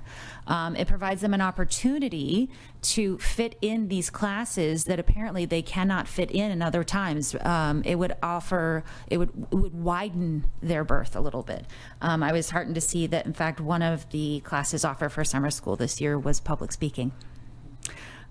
So I'm wondering what the thought processes are and what kind of or perhaps even when we'll hear about what will be offered in this upcoming summer curriculum. You know, Christine and I have talked about this quite a bit, so there's a lot that goes into that. Obviously, you know, when we run more over the summer, there's a chance we're taking away enrollment during the school year, kind of changing up the classes that we run, which can hit the electives departments. So we have a lot to talk about with the other directors in terms of what makes sense. What hasn't been fitting in students' schedules is a great point. So what are some classes we can do to add? You know, we're certainly looking to grow. It's a nice little community over the summer. You really feel like you're running a small little school where you've kind of got, you know, everybody, you know who's taking which bus and who's going where. So the more we can bring on, the better. I would say, oh, I'm sorry, Christine. I would suggest that, in fact, you might have more people signing up for things, right? We're asking kids in D219 to be intellectually courageous and intellectually curious, and then we're not offering them a whole lot during the summer. So I wonder if we can continue that request of intellectual curiosity and courageousness through the summer. I wonder how many kids would sign up for, you know, one summer school session of Mandarin, because I can't fit it into the regular school year, but it might be kind of cool. Right? Those kinds of things, I do wonder if our kids would sign up. I think they would. Christine? Yeah, I was going to add, it's also shifting some of the mindset pieces. So historically, our summer school program has been credit recovery with some enrichment courses. And so there is a narrative of it's taking away from other things. So we need to reframe it as what is best for kids and what will support their learning. And so I think when we start looking at creating opportunities for students and holding our directors and our teachers accountable to providing that in the summer. That said, we're also limited in what we can offer in the summer with what we can staff in the summer. So I was excited to see and hear that we had an increase in D219 staff who did teach the courses in the summer. I would hope that that continues to increase. But I would say that our limitation in offering more courses would be our ability to staff all of those courses. Well, I will say that one of Ethan's teachers at the open house said, well, I just run a summer camp because I've got nothing to do over the summer. So I wonder if there are some untapped opportunities out there that maybe we just need to make the ask. So other questions or comments before we move on to the business side of summer school? I have a question. So how do you guys figure out the scheduling for summer school, like the timing? Because I also wonder if for your athletes, so those kids that are in sports, they can't maybe necessarily take these certain classes in summer school because then they miss whatever, volleyball that's always scheduled in the morning, Monday through Friday or Monday through Thursday, or, you know, if they're in football and they have 2-a-days, how they're not able to maybe take the summer school. So I just wonder, like, when you're looking at logistically, if that could be a factor too of how much more kids would be willing to take it if it was more of a set schedule, or if it's worked around your athletics and other things that are going on at the same time as, you know, at 219. Just curious about that. If I could be blunt to start with, I'd rather our athletics work around our academics. And I don't mean that negative. Anybody that knows me knows I am pro athletics. But that's one way that I'd look at it, is to make that understanding. Two, I want to stress to people, I want the irony of me saying this with the way I used to get my son up in the morning to get to tryouts and practice and everything, but school should come first. But I know the reality of trying to explain to a kid, because they think, well, I won't make the team then, or I won't do this. That we need to disabuse that notion of our kids. We need to make sure our coaches are clear. We need to make sure they are crystal clear with our students that if you're taking academics come first, family comes first, then there's the commitment to your sport, especially when it's not in season. I understand in season, well, you're making a commitment to your teammates and everything else. This is out of season, because I would also argue any family that's told, well, we can't really take a summer trip this summer because no. That's something. Now we know there's times when it starts, but we need to value our families. We need to value our community. We need to value academics. I really appreciate your question. I'm so glad so that I could say this publicly, because I wouldn't have otherwise, that we need to make this clear to our coaches. And I believe it is to most of them. I think sometimes there's a misnomer with kids that they're like, oh, I fear this. So I didn't want to jump in on you about that answer, because I'll let you answer that now. But I do really want us to focus on, if that's getting in the way, I would ask any parent to immediately email the coach or email so that we know, okay, how can we shift this scheduling? Because that's what I would say to our coaches. Well, I think I'm more saying, how can you collaborate? Yeah. So, not necessarily saying, oh, well, you can go to summer school, forget about, whatever sports. It's like, I'm saying, how can you work together so that it functions better and it's laid out better so that everybody has the opportunity, equity in that space. I will say the coaches have been phenomenal over the summer. They do prioritize summer school. And when we have had a student come in and say, I've got this football practice, it's one call to the coach, and the coach says, no, summer school first. So we've never really come up against a coaching situation where we haven't had their full support in terms of keeping the academics first. But Okay. But it would be more the fear of the family that they're not going to call the coach or anything. So that's something, we need to make sure we communicate it well. Sure. actually, some of our quite a few of our coaches are summer school teachers as well. A lot of our head football coach is a driver's ed coach. We have a lot of involvement. So it's great they're already there for the summer, and they're kind of reinforcing the importance of getting to class and staying focused. Great. Now let's talk about how we're going to pay for it. So you saw in the memo, there's the breakdown of the costs kind of over the course of the sequence of years. This is a district-funded component that is offset then through the reimbursement process for Title I. That doesn't offset the full cost of summer school. It offsets a pretty substantial portion of it, almost 75%. As we were navigating this, we were still waiting on invoicing from first student on summer school. We did get that late yesterday afternoon. So it's about another $165,000 that gets added to that for both the June and July sessions. So it's a piece, again, we have the budgetary ability to embed this within the regular scope and sequence of what we do day to day in our operations without taxing the budget in terms of constraints of trying to stretch out our tax dollars even further than they already are. We are very strategic with that piece, and so I think you're right, the program itself as it runs is very successful, and doesn't impact the budget. Wonderful. Celia? Yeah, so are we looking at an operating cost of about 200,000 loss? Yeah, approximately 200,000. Okay. Well, I would say yes, but we're choosing to use our Title I funds here. Yeah. If not, we could use them somewhere else. I just want to be clear. It's not that has to go to summer school. Oh, okay, because that was going to be the other, I guess, sort of the other question I was going to ask, because with the ESSER funds, are those allocations based on students, or is that kind of the grant application. So Christine and her team write the grant application, and within there they identify what specific activities qualify under Title I, Title II, Title IV, Title III.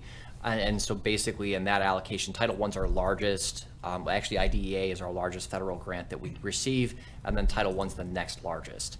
And so within that application, the state approves what's there, and then we then allocate those funds accordingly based upon what's in the grant. And then the other question I have is okay, so with the salaries, so salaries reported last year were significantly lower. Can you remind me why that was the case? New contract, and then the placement on the salary schedule changes based upon that allocation. So with those kind of like increased components and then the new contractual language, that would change the salary allocations. And then last question I have is, sorry, I'm looking at my notes here. With the new administrative structure that we have in place, do we anticipate those salaries being, because right now they're at about 300, do we anticipate those are going to be lower next year because of how that we have admin working? They could be slightly lower, but this is predominantly staff cost of the additional stipends required to run that. And then plus Sarah, with that duty coming in, that would back out the stipend for Sarah related to the assistant principals overseeing summer school. But I would anticipate seeing a similar piece because the cell that the stipends are linked to, that increases based upon each year the contract of that increase going into it. So I think last year was 4%. So it doesn't boost it up by 4%, but the monies then increase based upon the staffing allocation. Okay, that's it. Other questions? Okay. If I could just quickly add to commend Sarah on not just with board, but serving as our summer school principal for the past few summers. As you all alluded to, we're going to transition to a different model with our APs who will be here over the summer taking that over. But she has a lot of wealth of information to share and give, and I have no doubt that she will help with that transition. Amazing. Thank you. So we're going to do in succession the summer school proposal motion and then the summer school fees motion. We're going to do them separately. May I have a motion for the Board of Education to approve the proposed 2026 dates for summer school that align with the 4-day week model? So moved. May I have a second? Second. Is there any discussion on this proposal specifically? Seeing none, may I have a roll call? Member Dr. Ko? Yes. Member Cooley? Yes. Member Durr? Yes. Member Wisniewski? Yes. Member Stennett? Yes. Member Dr. Akras? Yes. Member Wood? Yes, I'm very excited to hear what we're going to offer. Summer school fees. May I have a motion for the Board of Education to waive summer school fees for the summer of 2026? So moved. May I have a second? Second. Is there any discussion? I do want to clarify within the proposal, it is written as such, and I just want to make sure that we're totally clear on this. This is not waiving fees for driver's education. This is waiving fees for the other academic and enrichment courses that are not driver's education. So, any other discussion? Okay, seeing none, may I have a roll call? Member Stennett? Yes. Member Dr. Akras? Yes. Member Wisniewski? Yes. Member Cooley? Yes. Member Durr? Yes. Member Dr. Ko? Yes. Member Wood? Yes. All right, I think summer's officially over. Thank you, friends. My time is up, so. And now we're gonna keep Christine again at the dais, and we're gonna talk about the advanced placement report. Thank you. In prior years, the AP report was shared with the board as part of our November academic reports, as that's when our state report card is released to the public. This year, however, our students and teachers did such an incredible job that we moved it up so we can share and celebrate their accomplishments with the board much sooner. So advanced placement, AP is not just a test. It's college-level courses that follow a rigorous curricula as prescribed by the College Board that's collaboratively developed by teachers and college and university faculty. It's often incorrectly thought of as just a test because all AP courses culminate with an end-of-year assessment that's designed to measure content and skills of a specific AP course. Most have exams administered in May, but many have portfolios that are assessed. and those are projects that are submitted to the College Board for scoring. Regardless of what that end-of-year assessment is, students earning a 3 or better on a 5-point scale have the opportunity to earn credit or placement at colleges and universities. So I typically do not like having lots of text on a slide, but this is one where it's warranted and appropriate because these are all of the AP courses that we offer to our students.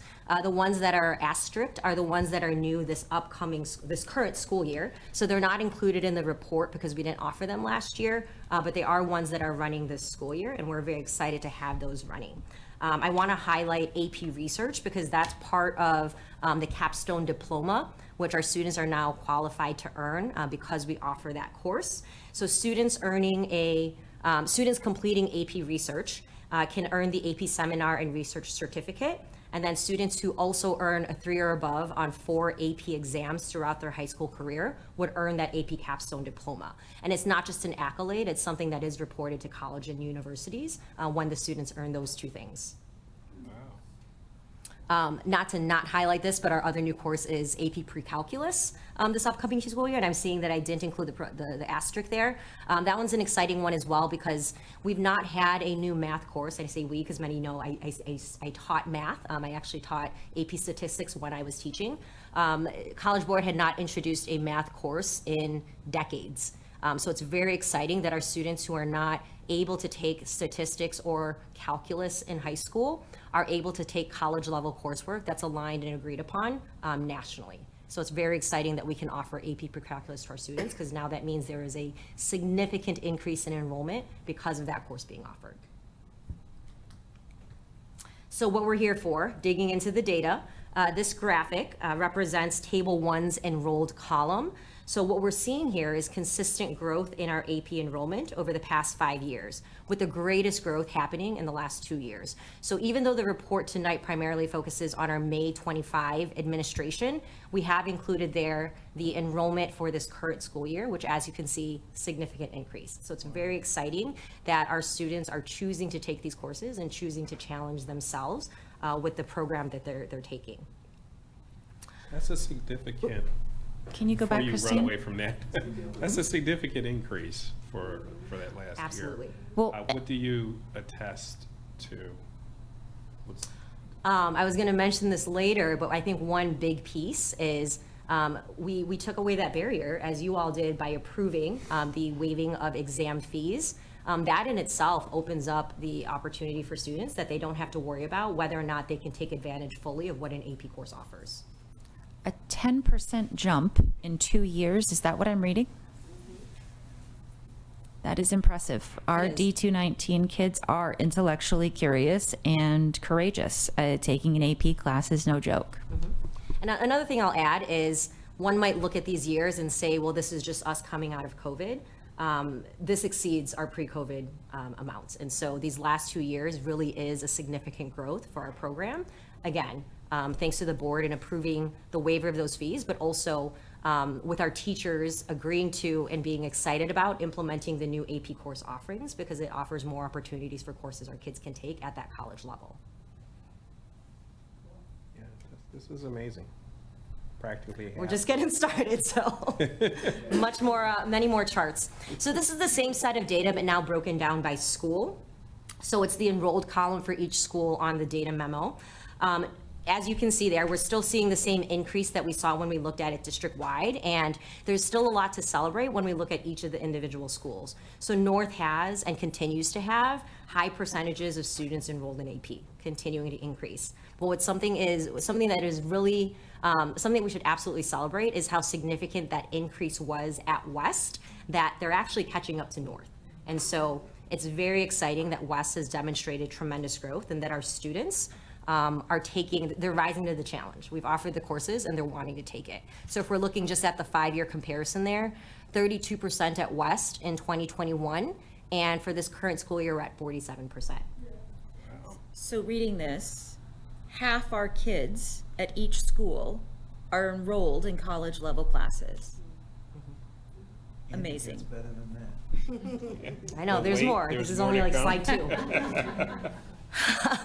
Going back to our district-wide data, so I'm still in Table 1 and looking at the comparison between enrolled and the students taking at least one exam. So enroll means they're sitting in the class. Exam means they're actually taking the course. So in 2021, we see that 36% of the students were enrolled and 21% of the students took at least one exam. So this is of the student population, not the students who are enrolled in the course. So that difference is about 700 students who did not take the exam for which they worked on the entire year. Over time, we see that that gap is decreasing, which is good because we want more students who are enrolled in the course to take that exam. Tom's mentioned this several times. You don't put in all the effort and practice only to choose to sit out during the game. So it was very exciting to see that jump in enrollment, as well as a huge jump in test taking, and again, attributed to the fact that we cleared that barrier by not having the students pay for that AP test. In 2025, 43% of the students enrolled of our student population, and 37% of those students of the entire student population took at least one exam. So whereas in 2021, it was 700 students who did not take the test, in 2025, it closed down to 275.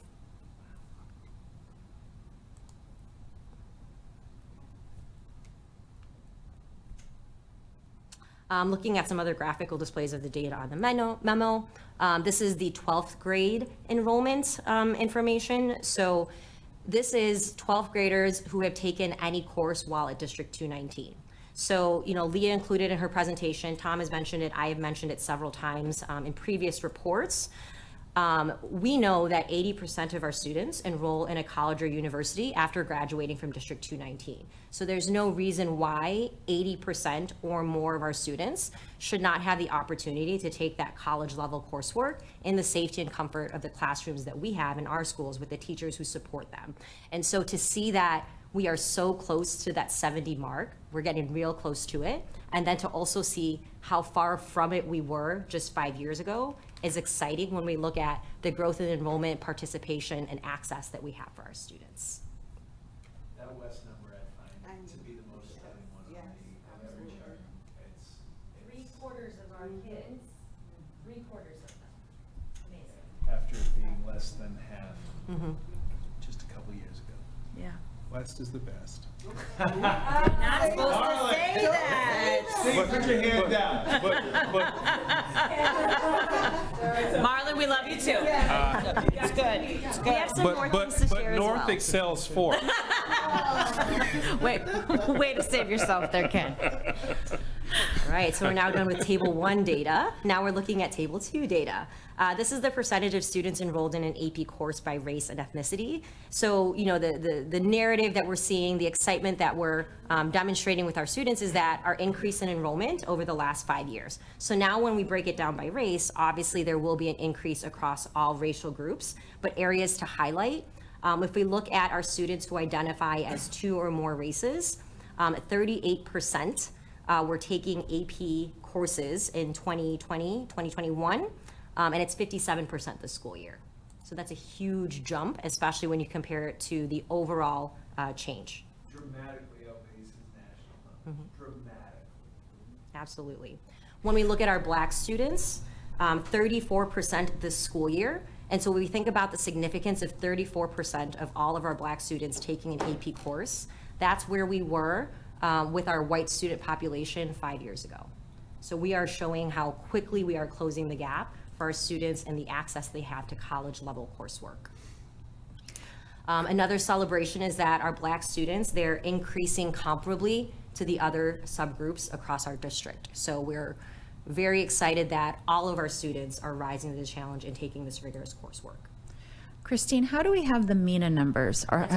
Yeah, that's a great question. Okay. That's the next one.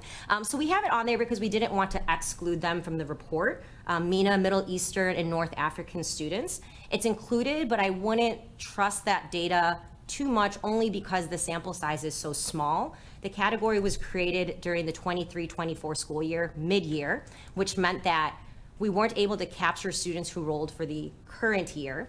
We did capture students who were incoming freshmen for the following year to be able to report if they identify as Middle Eastern, North African, but anyone who is already enrolled in our current system would have to self-report and change what their federal designation was. So it will be a couple years until we have more consistent and accurate numbers of those who identify as MENA. So surface level, it's still that same positive swoop. But in terms of gritty data, we want to wait a couple more years just to make sure that that positive swoop is still maintaining. Okay. I mean, I don't want to hammer the point, but this is the promise you make about opportunity gaps. Because people talk about achievement gap, and I've always tried to reframe it as opportunity gaps. Are we giving people the opportunity? Are we urging the opportunity? And just in raw numbers, what that growth means is remarkable. It's dramatically larger than national growth. We are now superseding national numbers in representation areas of underrepresented students. We're not saying we're still not underrepresenting, because I want all the numbers to be at the same place or higher. But there are not other schools reporting this. That's what I want to get across to people. That growth is astronomical. In 2 years, more than doubled. It's remarkable. All right, so shifting from enrollment to now exams taken.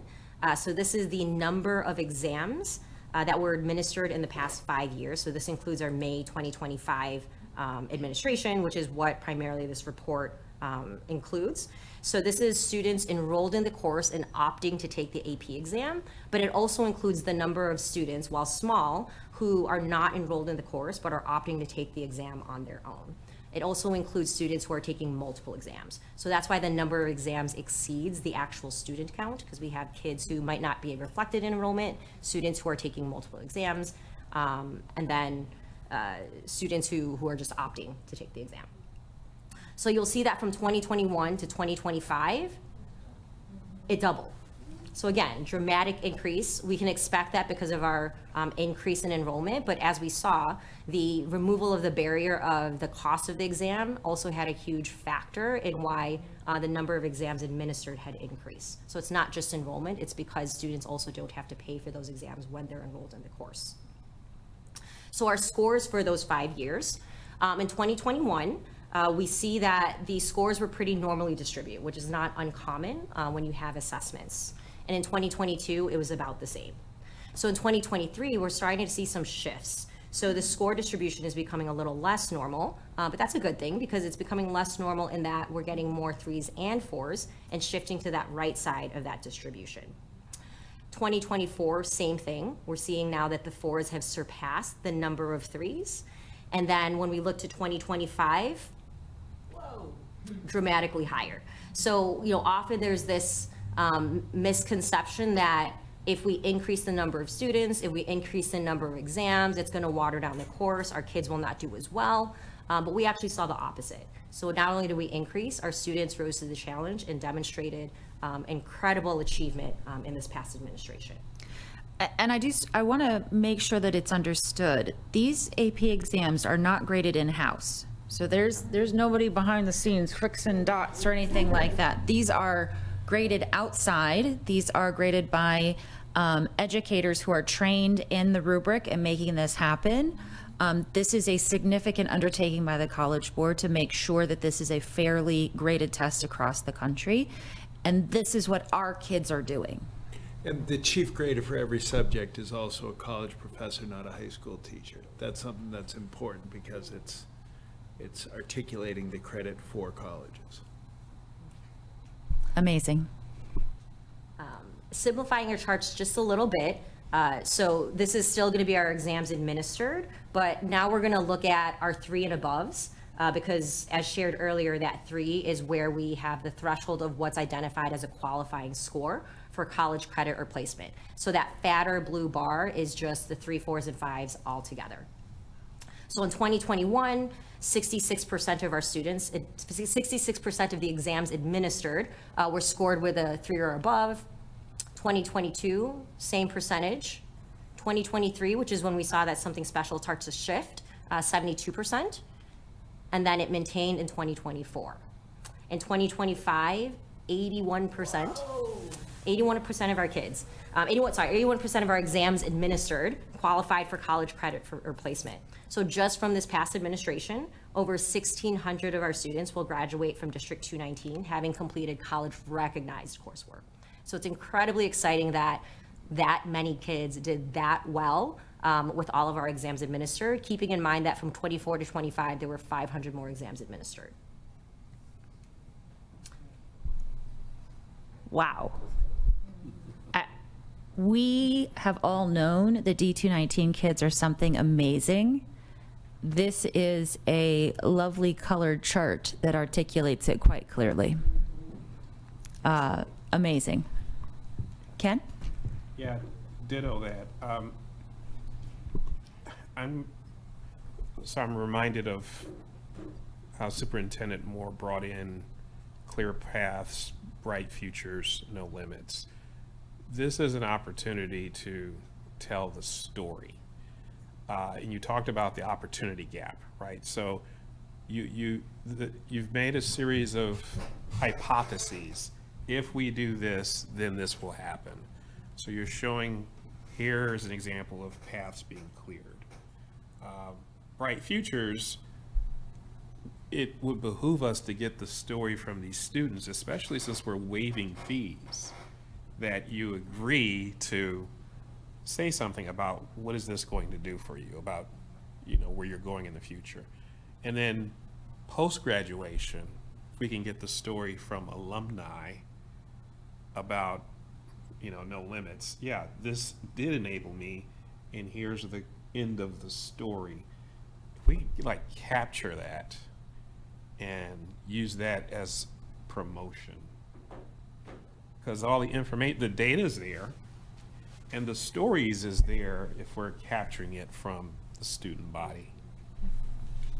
The story that can't be ignored too, that I'm sure the students would refer to, is the teachers opened their classes, that they welcomed kids in, they urged kids to take their course, they showed faith in them, they believed in them, and they taught them well. There's a couple courses in particular, I'm not going to single them out here, but we had people from the College Board call and say, how did they do this? The numbers are stunning compared to the national scoring. It is in some of our largest courses. So that's a testament to our incredible students that put forth and accepted the challenge.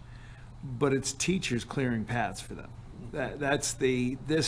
I don't deserve, nor do I want. I want the attention on our kids and our teachers and our staff. And this does go beyond what I always say is this isn't our AP teachers. It is. They did a great job.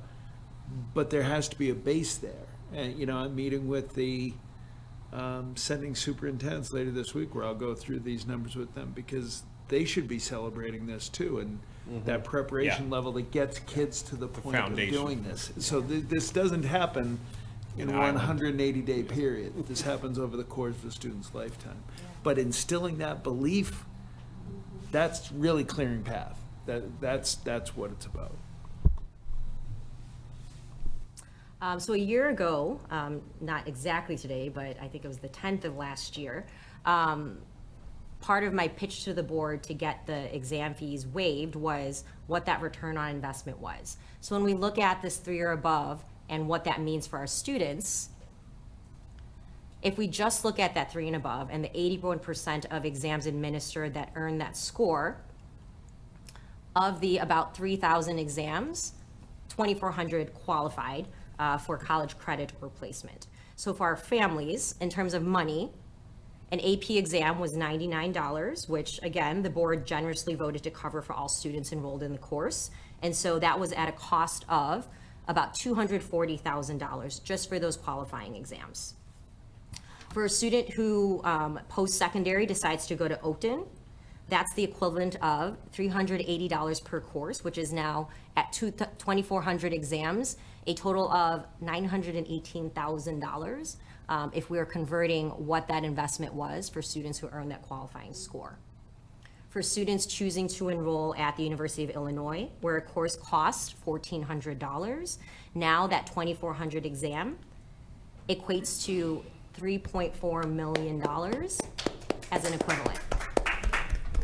And there's more. So if the student decides to enroll at the University of Chicago, where a course costs $4,000, now the 2,400 exams to our families is valued at $9.8 million. So that year ago, when the board approved the waiving exams for students enrolled in the course, the decision has already made a multi-million-dollar impact for our students and their families. It's an awesome story. Wow. $240,000 well invested, and if you're ready to ask again, I think we're ready to approve again. This is probably your best case scenario here, so. We're assuming Honestly, at this point, nor should you. This is case point of money spent on kids and brightening their futures. Absolutely. Amazing. Signed, sealed, delivered. So I know that right now we're looking at students who earned a 3 or above on those exams, and there is absolutely a lot to celebrate with those achievements for our students and our staff. And that's why we focused the beginning of this presentation on enrollment, because there is still value to students who might not have earned that 3 or above. So when we're looking at the other set of students who perhaps did not earn but chose to take these challenging courses and to enroll in college level coursework, of the 3,000 exams, that equated to 587 that scored without a qualifying score, and that was taken by 462 students. So what we're looking at now is, did those 462 students waste their time in choosing to take challenging coursework when they're not earning that college credit or placement? So there's tons of research, but the one that I'm going to highlight here is a review of 1.5 million student enrollment records, in which researchers examined the likelihood of enrolling in a 4-year college for students who did and did not take AP coursework in high school. So for students earning a 1, 63% of them were likely to enroll, as opposed to those who did not take an AP course, it was only 47. When we look at students who earned a 2, dramatically increases, with 75% of those students choosing to enroll compared to the non-enrolled kids, 56%. So when you think about it, that makes sense. Our students benefit from taking college level coursework in the comfort and safety of our classrooms, where our teachers care about them and their individual success.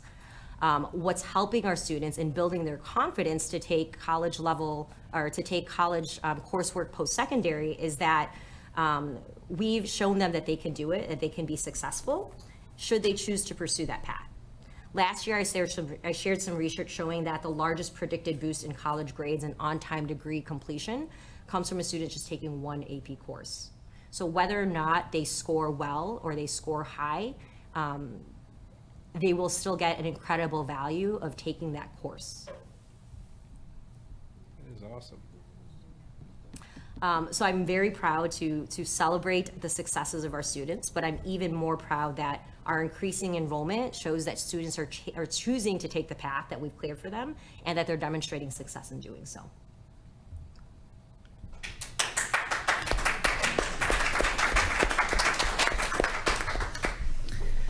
Cheers to our students, to our staff, to the families who have supported these kids in a brighter future. So thank you so much, Christine. This is what we should be tooting our horn about. This is what we should be shouting from the rooftops. Like I said before, we've known our kids are really special. This is a lovely, cheerful graph that absolutely demonstrates it. So thank you, Christine. You have gotten to give us a lot of great news tonight. So. And I think we finally get to let you go from the dais. So, I think I'm calling Bridget up next, and I'm real sorry you got to follow this presentation. The good news is it should be relatively painless, as we're going to be discussing a couple IGAs for District 807, which is the Niles Township Special Education District. Yep. Definitely hard to follow Christine's presentation, but still exciting nonetheless. I have 3 contracts to share with the board. 2 have been ongoing long-term partnership with NTDSE 807, and then 1 new agreement with True North. So I'll start with the agreement for special ed programming. There are some students with profound and severe intellectual disabilities whose needs are better met at the Malloy Education Center. So this year we have 32 students, and so due to the programming in place for Malloy, it's better for the students to attend the program, so they receive what they need related to their IEP. So I'm asking the board to approve the agreement with NTDSE for programming at Malloy. Okay, questions? Celia? Yeah, I just have one question. The 32, was placement determined in elementary school, or was that something determined, in high school? Majority of the students stay at Malloy and continue to attend. Sometimes we have students that move in, so we may have 1 or 2 that have moved in from other school districts or states. Thank you. Okay. Bridget, this is pretty much on par from last year? Correct. We fluctuate anywhere between 26 to 32. This may be on the higher side in the tenure I've been here, but it does kind of vary based on students that are enrolled in our community. Okay. Other questions? Okay, seeing no questions, may I have a motion for the Board of Education to approve the renewal of the IGA, the intergovernmental agreement with NTDSE 807 for the provision of special education programming at the Julia Malloy Education Center? So moved. May I have a second? Second. Any discussion on this topic? Okay, seeing none, may I have a roll call? Member Cooley? Yes. Member Stennett? Yes. Member Dr. Ko? Yes. Member Dr. Akras? Yes. Member Wisniewski? Yes. Member Durr? Yes. Member Wood? Yes. Okay, Bridget, for the next IGA? This is for certain purchase services with NTDSE. Again, this has been going on for definitely 15 plus years, where we contract with NTDSE for physical therapists, occupational therapists, et cetera, based on students' needs. That way, most of the students are familiar with the practitioners because they've serviced the students in their elementary district, so there's some continuity of care for the families. So I'm asking the board to approve the purchase service for the above-mentioned related service from NTDSE. Okay, any clarifying questions? I have a question. Can you clarify what a behavior analyst does? It's they're called a BCBA, and they have a very specialized degree in helping address and provide interventions for students with significant behavioral needs. So we contract with the BCBA. We don't have anyone on staff that has that licensure and endorsement to help provide interventions for students before we maybe have to look at more restrictive placements and looking at data and evaluating different settings and interventions that we can provide for students to meet their needs within the program we have. Okay. All right, any other questions? Seeing none, may I have a motion for the Board of Education to approve the IGA intergovernmental agreement with NTDSE 807 for the provision of special education staff? So moved. May I have a second? Second. Any discussion on this topic? Okay, seeing none, may I have a roll call? Member Dr. Ko? Yes. Member Cooley? Yes. Member Durr? Yes. Member Stennett? Yes. Member Wisniewski? Yes. Member Dr. Akras? Yes. Member Wood? Yes. Bridget, we're looking at the True North Educational Cooperative. Yep. So this is a new agreement. Typically, we have been able to purchase vision services when we have needs in the district through NTDSC, but they were unable to provide that service as they're providing service for other sender districts. True North is an educational cooperative that neighboring high school districts partner with, and they were able to actually provide the services at a slightly lower rate for us. So I think that's a benefit. Disadvantage is it's a new person providing the itinerant services, but comes with good recommendations. And so I'm asking the board to approve the .4 vision itinerant services. Okay. Clarifying questions?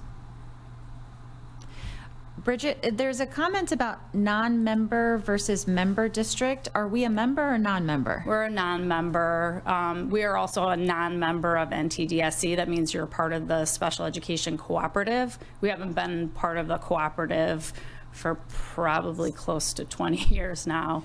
It just was not a needed service for the district, and why we moved away from being part of a cooperative. So there are cooperatives all across the state of Illinois, and this would be a cooperative that Glenbrook North has been part of, and schools in that area. Interesting. Okay. Any questions?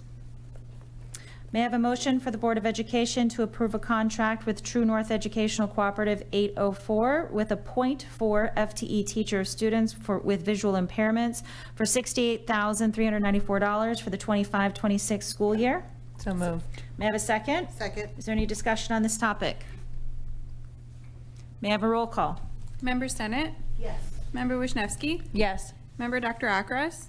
Yes. Member Cooley? Yes. Member Durr? Yes. Member Dr. Koh? Yes. Member Wood? Yes. Thank you, Bridget. All right, friends, hang in there. We are coming round the bend. And I might argue we're at a very exciting part of our agenda tonight. One of our largest responsibilities is, well placed on the AP celebration, because that kind of got us all a little more excited and awake. And now we are ready to discuss one of our preeminent responsibilities as board members, our fiduciary responsibility. Good evening, everybody. So debits and credits will start this evening. No accounting jokes. Everyone wants to go home. Everything before 8 o'clock is funny, Jim. So this is the culmination of the last 9 months worth of work commissioned by the board back in January. The work of our departments, the administrators, Sarah's work with the team. So we're happy to present a balanced budget to the board this evening. I think that's an important piece to highlight. The budget itself establishes the financial backing behind the educational priorities of the school district. So thinking about the AP initiative, thinking about summer school, thinking about all of the unique things that happen in District 219, and living that for the past year, to be able to see that the budget truly does serve as that backbone behind all of those pieces. And great work by the team as a whole, by the vision of the board, vision of the superintendent, to be able to say, hey, this is where we're going, and then be able to have the financial means behind that to support those things. I think is a really critical instrument. So clear paths, bright futures, no limits. This is an important piece to anchor behind the mission and vision, and then having the financial resources to support and advance the district in the right direction. A lot of the conversations that Sarah and I are having as a team are now related to where do we want to be in the next 3 to 5 years, and how do we then have the right funding mechanisms behind those to ensure that the financial resources are going to continue to be there in the right way when those things happen, because we don't know what there is going to look like yet. We have ideas, but again, do we have the ability to look towards the future to identify what's critical?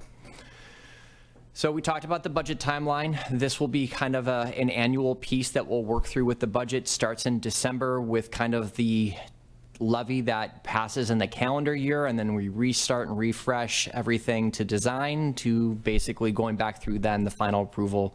This year will be unique in terms of the tax levy. We've talked about this through finance and then through other questions that have come through the board of how do we create additional transparency related to the levy process. So we will be holding a public hearing related to the levy, even though it's not a requirement under law. I think it's just an additional level of transparency that will go into that process to showing what we're doing, why we're doing it, and how we're doing it. So I think thinking about assessment is really important. So what you see up here is the financial profile coming out of last year's audit, the FY24 audit. We have started the field work related to the FY25, so this will be something we'll share, but this is the end. This kind of is the benchmark to measure the financial health of the district. And so there are really 5 categories that go into that. I have 4 boxes. The last one is short-term and long-term debt. Those are 2 separate categories. Basically, the district has its full capacity for borrowing, both on short and long-term. So if we ever needed to issue a set of general obligation bonds, we need to do a referendum, that kind of creates the benchmark for do we have the ability to borrow. And then short-term, you typically see tax anticipation warrants, things like that. Those are typically the benchmark in which we need additional funds to make payroll. And that's where you start to see some signs of like, we're in trouble. We're nowhere near that.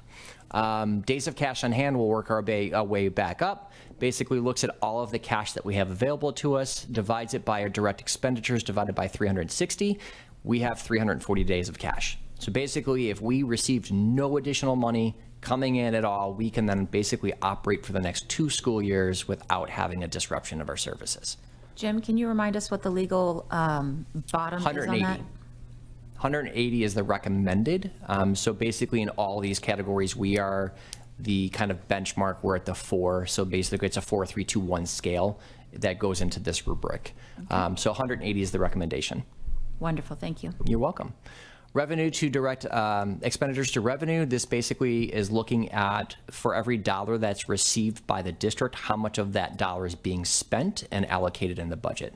So basically the easiest way to understand this ratio is for every dollar we receive, we're spending approximately 74 cents.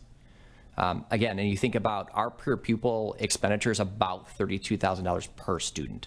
So this isn't to say we're putting money away to put money away. We're still allocating and really dedicating resources to our kids to ensure their success. I think this goes to highlight kind of the fiscal practices that we've put in place to ensure that the money's there to support those initiatives. And then the last piece, the top one, is probably the most important. This is just highlighting your fund balance policy. Typically, when you look at policy, it's somewhere between 15 and 20%. I would typically recommend 35% because that's the threshold at this mark. We're sitting at about 73%. So that's the amount of money we have basically in savings to be able to fund. So I think having the context of where we're measured to kind of go into the budget is really critical. So here's ending fund balances coming out of last fiscal year. This is unaudited. This will clearly adjust as things get charged and moved. We wanted to provide this context because it provides the foundation for the next couple of slides related to public disclosures. So this is where we ended. Educational clearly having the largest fund balance, but that's where the bulk majority of our work happens and falls into place. Operations and maintenance, and then all the way through Fund 90, which is fire prevention and safety. So about $188 million in fund balance, or no, 242, sorry. Getting ahead of myself. So Public Act 102-895 is basically a disclosure that anytime you do the budget or you have the public tax levy hearing that you're supposed to disclose your cash on hand for your operating funds. So that's what we're doing here. So you're just highlighting the operation, education, operations and maintenance, transportation, municipal retirement, and working cash. All are considered working because that's where the money is really kind of being used to fund the district. Your non-working funds are debt service and capital projects. So this specifically discloses that component of it. A new disclosure deals with operating fund expenditure report, and this is how it needs to be presented in order for us to be compliant. So it's a lot on the screen. Basically what you need to do is you have to look at your last 3 years of annual expenditures in your operating funds and create a 3-year average. So the 3-year average for us is $164 million and a little bit of change. the unaudited fund balances, which I highlighted in the last screen, and then basically you're taking the fund balance and dividing it by your 3-year expense average, which basically means we're at 113%. Anything that gets over 200% requires the district to create a spending plan that goes to ISB. So basically it's saying you have too much money.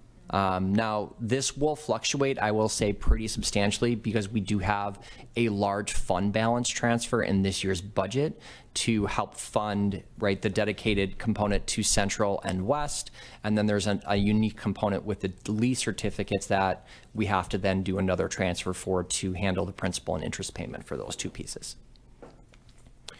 So the budget form just kind of highlights this is what gets submitted. This was what was attached to the memo this evening, highlighting that we are a balanced budget. There is no deficit reduction plan that needs to be done. There's multiple components there. So here it's demonstrated the cover sheet. You then have a budget summary. This takes all of the unique components of here's what we're collecting in revenue, here's what we're collecting in, here's what we're spending, here's where our fund balances are, and where are we going to go. So that's typically what I look at for the high level summary. If I'm a taxpayer and I'm curious about what to look at, that's the page I would look at.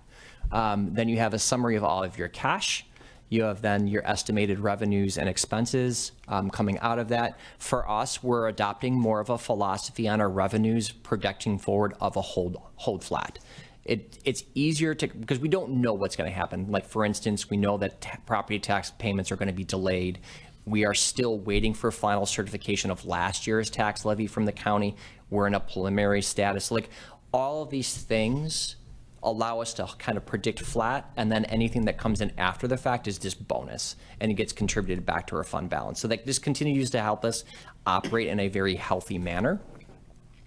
The deficit reduction, which we clearly do not have, the background and assumptions, and then this is one I'm excited to highlight. I haven't even talked to Tom about this one.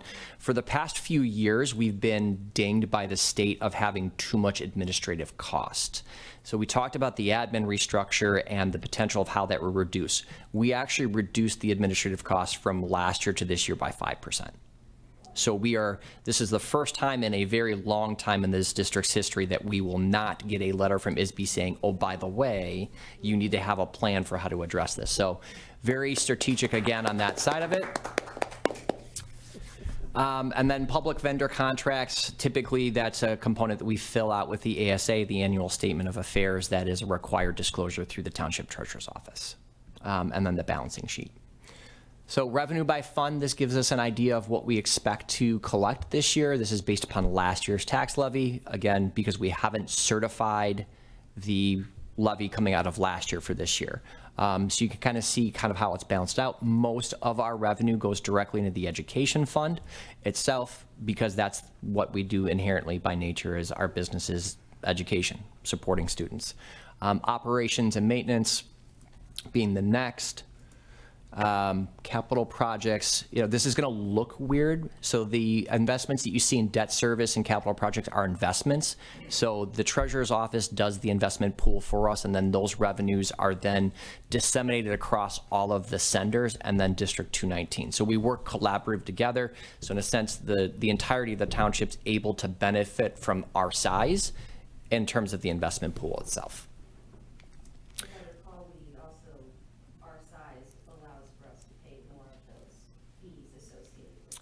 Our annual bill with the treasurer's office is nearly $600,000.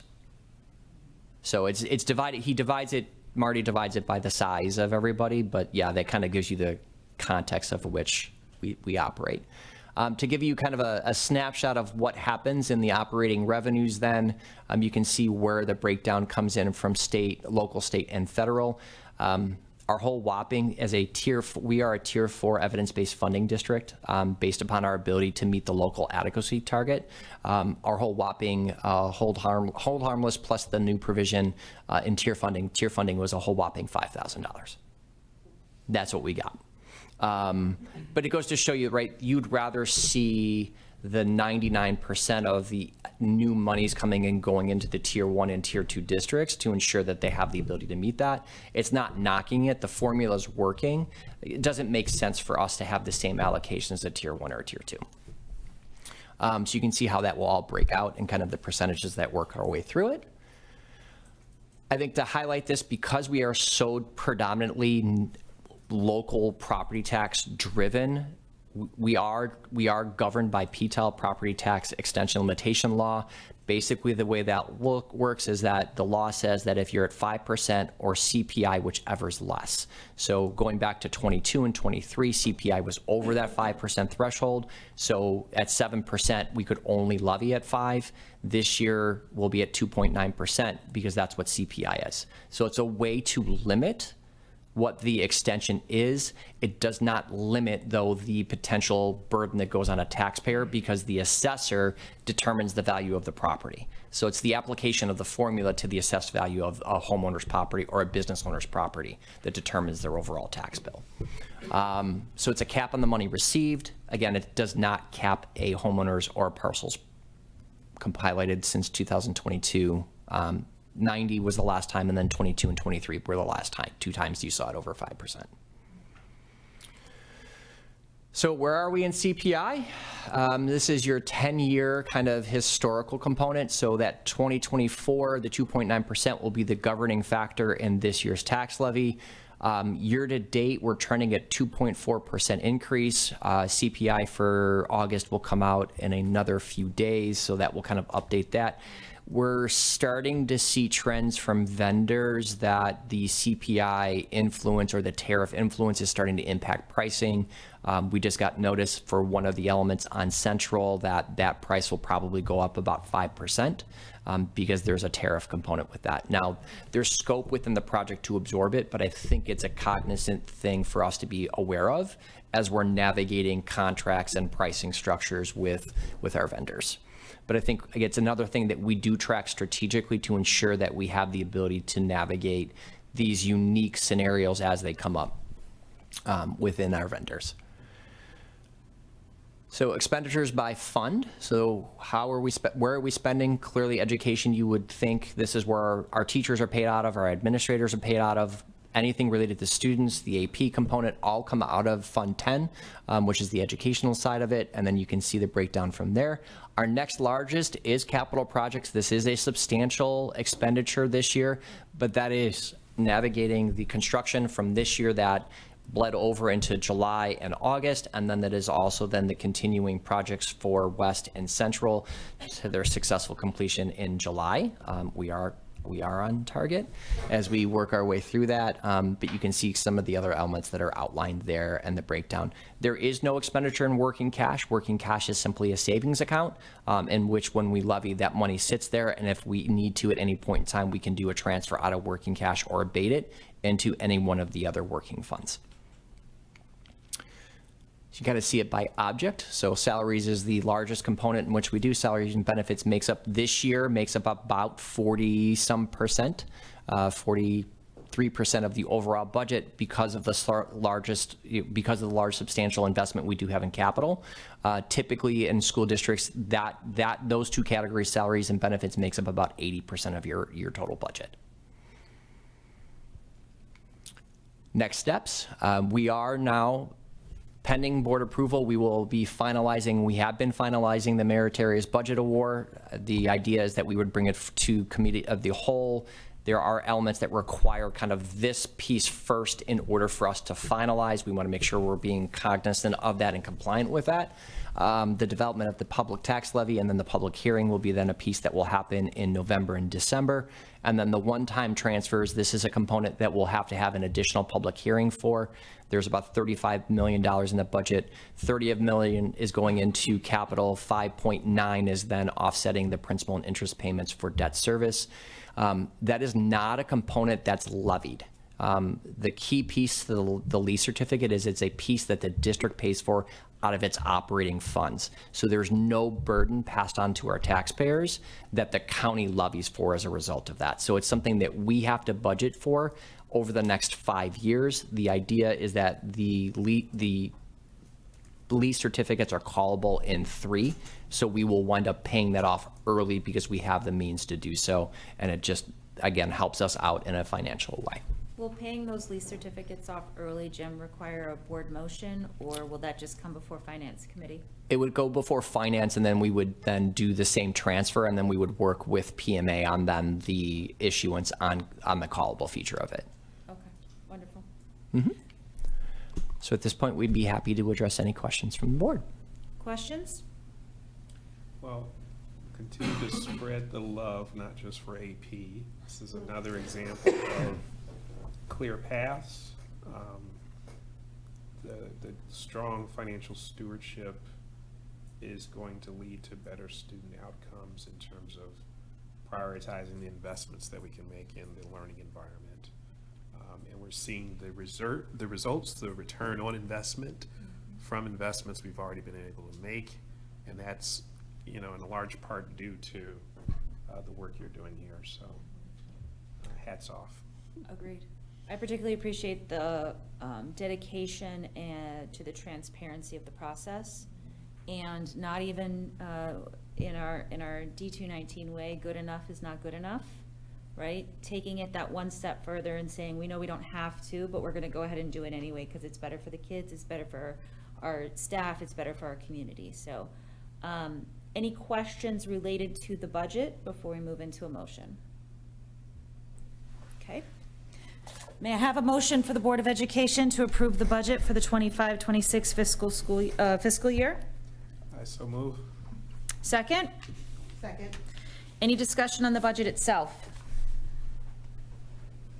I do want to make it clear to those who are playing at home, this budget has been under discussion for the last 9 months now. We've had extended conversation throughout both this committee and Finance Committee, as well as consulting with Jim through both the Meritorious Budget Award and other conversations. So please do not take a lack of discussion here for a lack of communication or dedication to the process.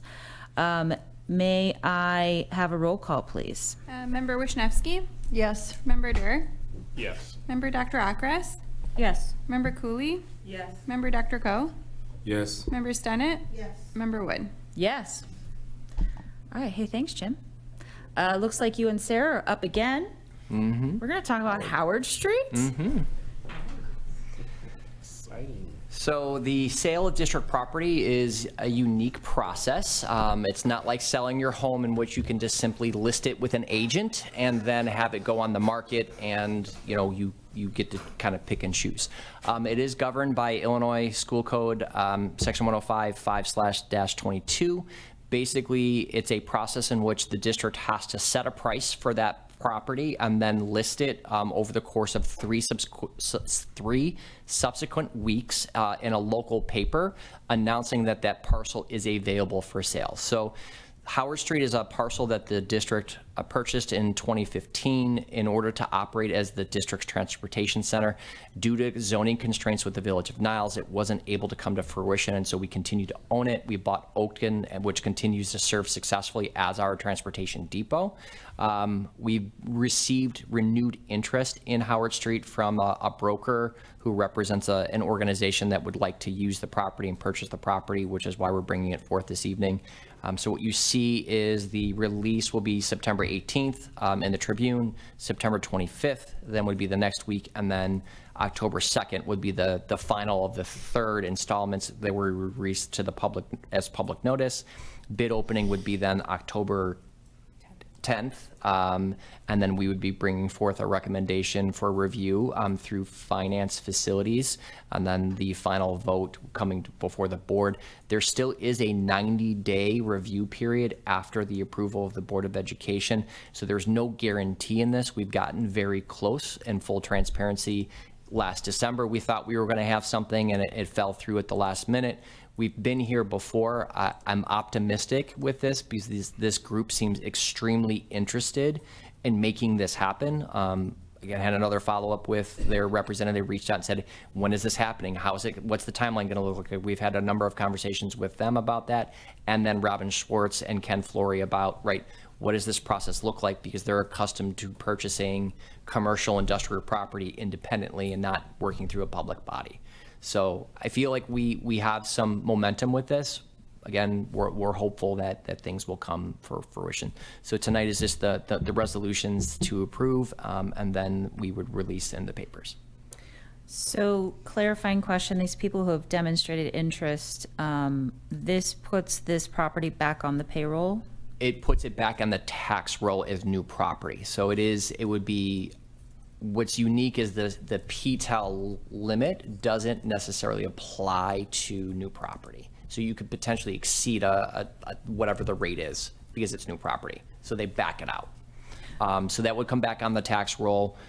If we were to sell to a public body, there's a separate process governed by school code on that side of it where we could potentially transfer. But again, we're not collecting any of the potential revenue that comes into the district if it goes back to a tax exempt body. Okay. Any other questions? Okay. May I have a motion for the Board of Education to approve the resolution of the Board of Education of Niles Township High School District 219, Cook County, Illinois, to publish notice and sell real estate property? So moved. May I have a second? Second. Is there any discussion on this topic? Again, this topic has been discussed ad nauseum, and we are very hopeful that these new friends will make to the finish line on this one. So may I have a roll call vote, please? Member Dr. Akras? Yes. Member Wisniewski? Looks like Member Wisniewski has stepped out. Sorry. That's okay. Member Dr. Ko? Yes. Member Stennett? Yes. Member Durr? Yes. Member Cooley? Yes. Member Wisniewski? Yes. Member Wood? Yes. All right. Thank you, Jim and Sarah. Do we have any new business on the agenda? Okay, seeing none, we will head to the superintendent's report. Thank you. It would behoove me, not just as a superintendent who's a chief administrator, but also I've always said I'm a history teacher on special assignment as superintendent. And so anytime free speech comes up, and I'll talk about it very generally here, as opposed to talking about a specific case, because that's not fair to students, that's not fair to administration about any specific case. I'll talk about it in general, because it's one of the thorniest things, it's one of the most misunderstood things we talk about, and our goal here in D219 is to never have it be a disciplinary issue. That's the last thing we want. We always want it to be an educational issue. We want to talk to students. We want to talk to them about, okay, what are you trying to get across? What's the best avenue to get that across? And why might that, or is that a disruption to the school environment? Most of the time, kids and many people don't agree with us. Oftentimes, that disagreement is based on what their view of a certain situation is. I want to assure everybody, our view isn't about what our opinion about what a shirt, a sign, or a book says. It's not about one group, one side, or another. It is purely the question about disruption. And does it interfere with the learning environment for our students? And good people can disagree. But I want to disabuse people of the notion that it is sacrosanct from the Tinker case, which was actually issued exactly 1 year before I was born, about wearing a black armband during the Vietnam War. And the Supreme Court came out and said that students and staff do not lose their free speech rights at the schoolhouse door, famously, and then gave the standard of you can't just suspect there could be a disruption, that there has to be a reason that you would suspect that. And if that were the only case that had come out since then, and when I was in high school and I thought about it, that kind of was the case, that would be different. And I could argue the point that I'd like to be in a world as a superintendent where no matter what you wore, you can wear it. And you can wear it opposite them. And that we live in a world, just like out on the street, where You can wear that, and I can see it, and I can be offended, and I can not like it, but I can recognize you're right. Except on the street doesn't disrupt our ability to live our life. Inside of a school, certain things can lead to significant disruption and do lead to significant disruption of the school environment. So I want to just talk, I want to say one thing plainly to everybody. Do we censor things in our schools? Yes. Anybody that's saying you're censoring things? Absolutely. We censor what books we order. We censor what magazines we order. We censor things all the time because we make decisions about educational merit and disruption of the school environment.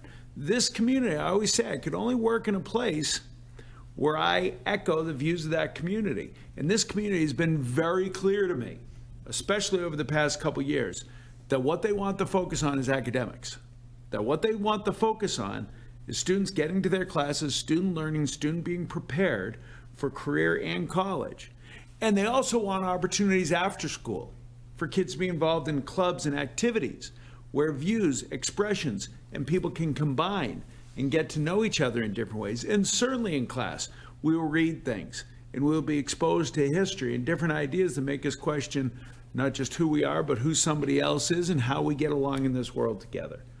But in terms of tinkering, well, why would we do this? And are we violating the law of free speech? I've just got to say, every time something comes up, we not just do Ray, myself, our administrative team, talk to our leaders of the school, and we always leave it to our leaders of the school to have those first conversations because they know our kids. And I can say, you know, Marlon and Steve are happy to meet with any kid to talk about why and how that goes through, because that's the key part, is this educational component of, well, why? Even if we don't agree, because good people can disagree about things. But I have to say some things about how things have changed. Hazelwood and Kullmeyer in '88 said, shockingly to many, that court decision said, no, a principal can't censor a school newspaper and can suspend a kid for what they put in the school newspaper and take articles out of it. You know, Morse versus Frederick, I was shocked by the decision. It's 18 years ago, it seems like it's yesterday, where a kid was suspended outside of a school while the Olympic torch was going by for unfurling a sign that said "Bong hits for Jesus." I thought there's no way that suspension will be upheld. It was upheld, and said, no, that's a disruption to the school environment when they go in. And even this Supreme Court that has decided many things they would think would side one way, on May 27th of this year, 3 months ago, rejected an appeal of a student in Massachusetts suspended for wearing a shirt that said there are only two genders. So this Supreme Court said, no, that school can't suspend you for that, because that clearly can result in that. We have not suspended. We have censored things on both sides of the war in the Middle East. We have censored conservative ideas that could lead to a disruption, liberal ideas that could lead to a disruption.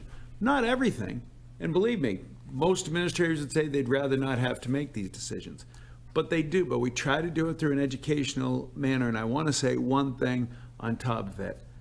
I don't mind these discussions. I don't mind our kids having passionate ideas. I don't mind our kids being engaged. The question is, can we recenter it in ways of what their goal is, in ways that fit both of our needs and their needs in the school environment? So I just want to put that kind of out generally as our philosophy that we operate under here. And I look forward to further discussions about this in any case that comes up. But this is not a position on any topic. It's a position simply on disruption. That's it. I was so pleased with Christine's presentation and your welcoming of Christine's presentation and how to see this information. It's like I have to contain myself because it's so stunning. And I was thrilled with Takumi's work and her department sending this out to the community, because as you said, Ken, these are the kind of things we've been talking about, that how do we celebrate? How do we let people know what's going on that's special here? And even if they don't really, even if it's tough to internalize, well, how could I explain that? knowing that what we have going on here is special. And again, you know, rankings and things like that, we can take it one way or another. But I will say U.S. News and World Report and their rankings, both of our high schools are in the top 10% of American high schools, of 18,000 schools ranked in the United States. Niles North was ranked 61st out of 715 high schools in Illinois, and Niles West 71st. Both of those making double-digit increases. By the way, these are lagging indicators. That's 2 years ago. You see what our numbers have done in the 2 years since. So these numbers will continue to increase in U.S. News and World Report in the coming years, which is, it's really good because our schools, our kids, our families, our teachers deserve that recognition. So it's a small part of the story, but it's important to note that we're getting better and better, and appreciate your support as we do that. A couple of events I want to highlight. Homecoming season is in full swing. Niles West celebrates Homecoming Week leading up to the Homecoming Dance September 27th. Activities and school spirit abound. Niles North hold their homecoming festivities in October, so we look forward to fun and safe celebrations for our school community.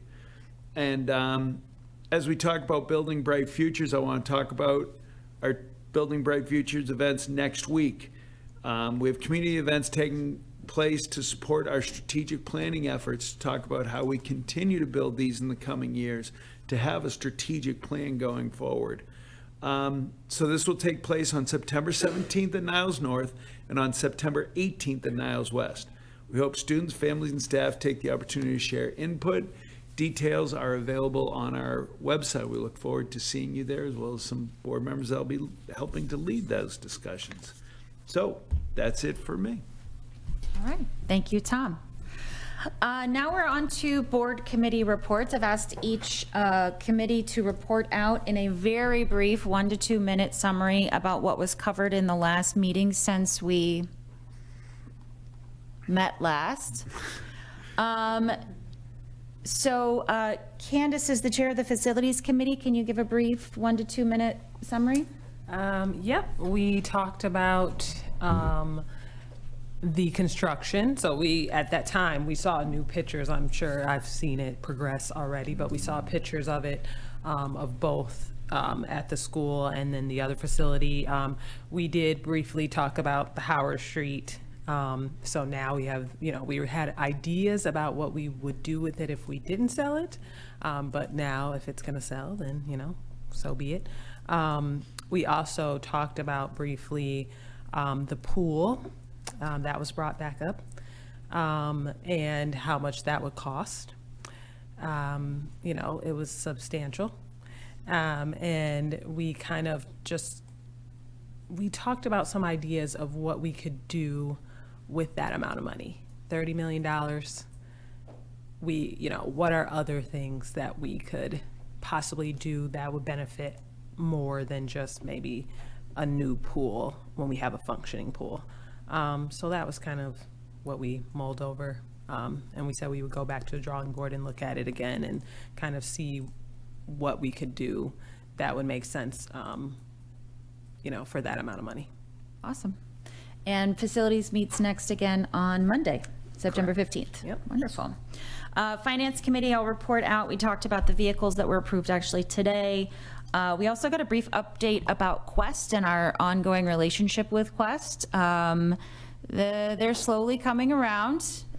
We are going to continue that conversation regarding Quest and what their current offerings are. I know everyone is giggling at the moment. We also discussed that the Niles Township IGA is something this board is entertaining to move forward with again, so we look forward to seeing that presentation at some point. And of course, we did discuss the budget, which we were able to pass this evening. So that was finance. Ken, you want to talk about policy committee, please? Yes, and if you don't mind, I'm going to give a little love to the policy committee. The best standing committee. Even though there'll be a policy, don't worry. Even though no one has taken up President Wood's offer to come to public comments, it is important the work that is done at that committee because it sets the stage for a safe and consistent learning environment, and equitable access to resources.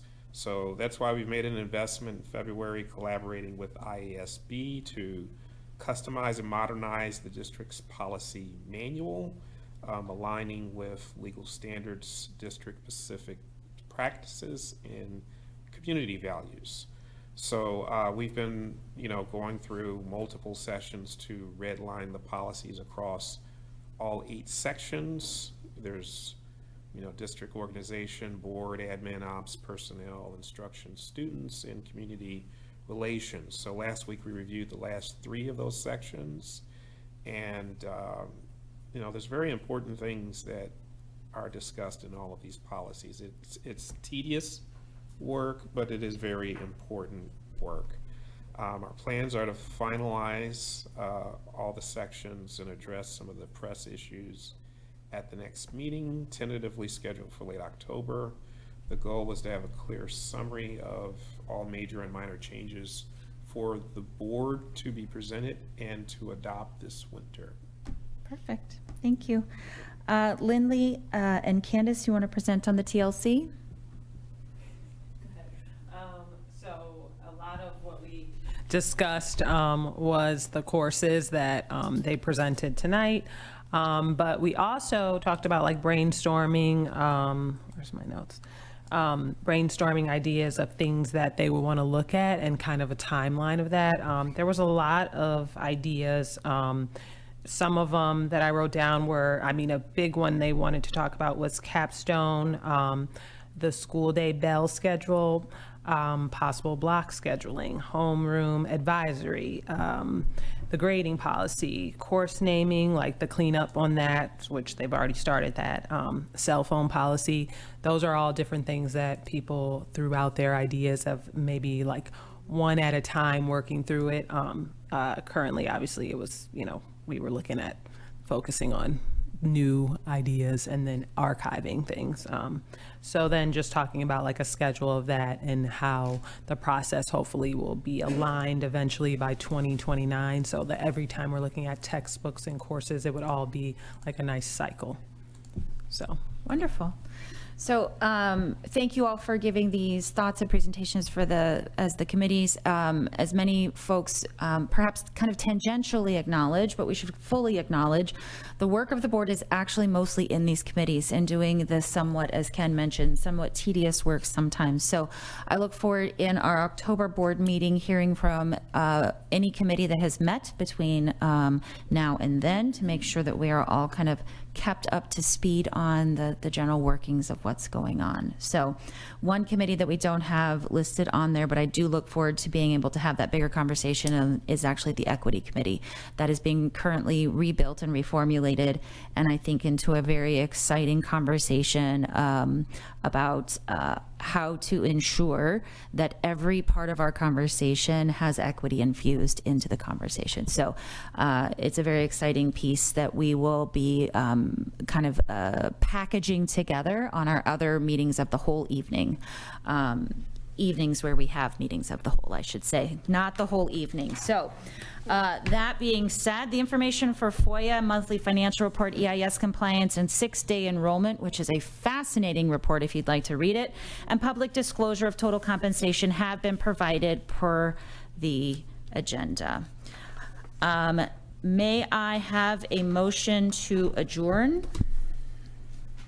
Seriously, guys? So moved. So moved. May I have a second? Second. First of all, thank you all to the board members staying. This was one of our later meetings. As we acknowledge, these were some big, meaty, heavy topics that we are trying to get through, maintaining our fiduciary responsibility as well as our responsibility to the kids in discussing the curriculum overhaul. So it's very exciting. May I have a roll call? Member Wisniewski? Yes. Member Durr? Yes. Member Dr. Koh? Member Cooley? Yes. Member Dr. Akras? Yes. Member Stennett? Yes. Member Wood? Yes, and everyone have a great night. Thank you to everybody who made it to the end. Get us out here before midnight. And y'all should notice, it is not even 11 o'clock. I took a picture of it.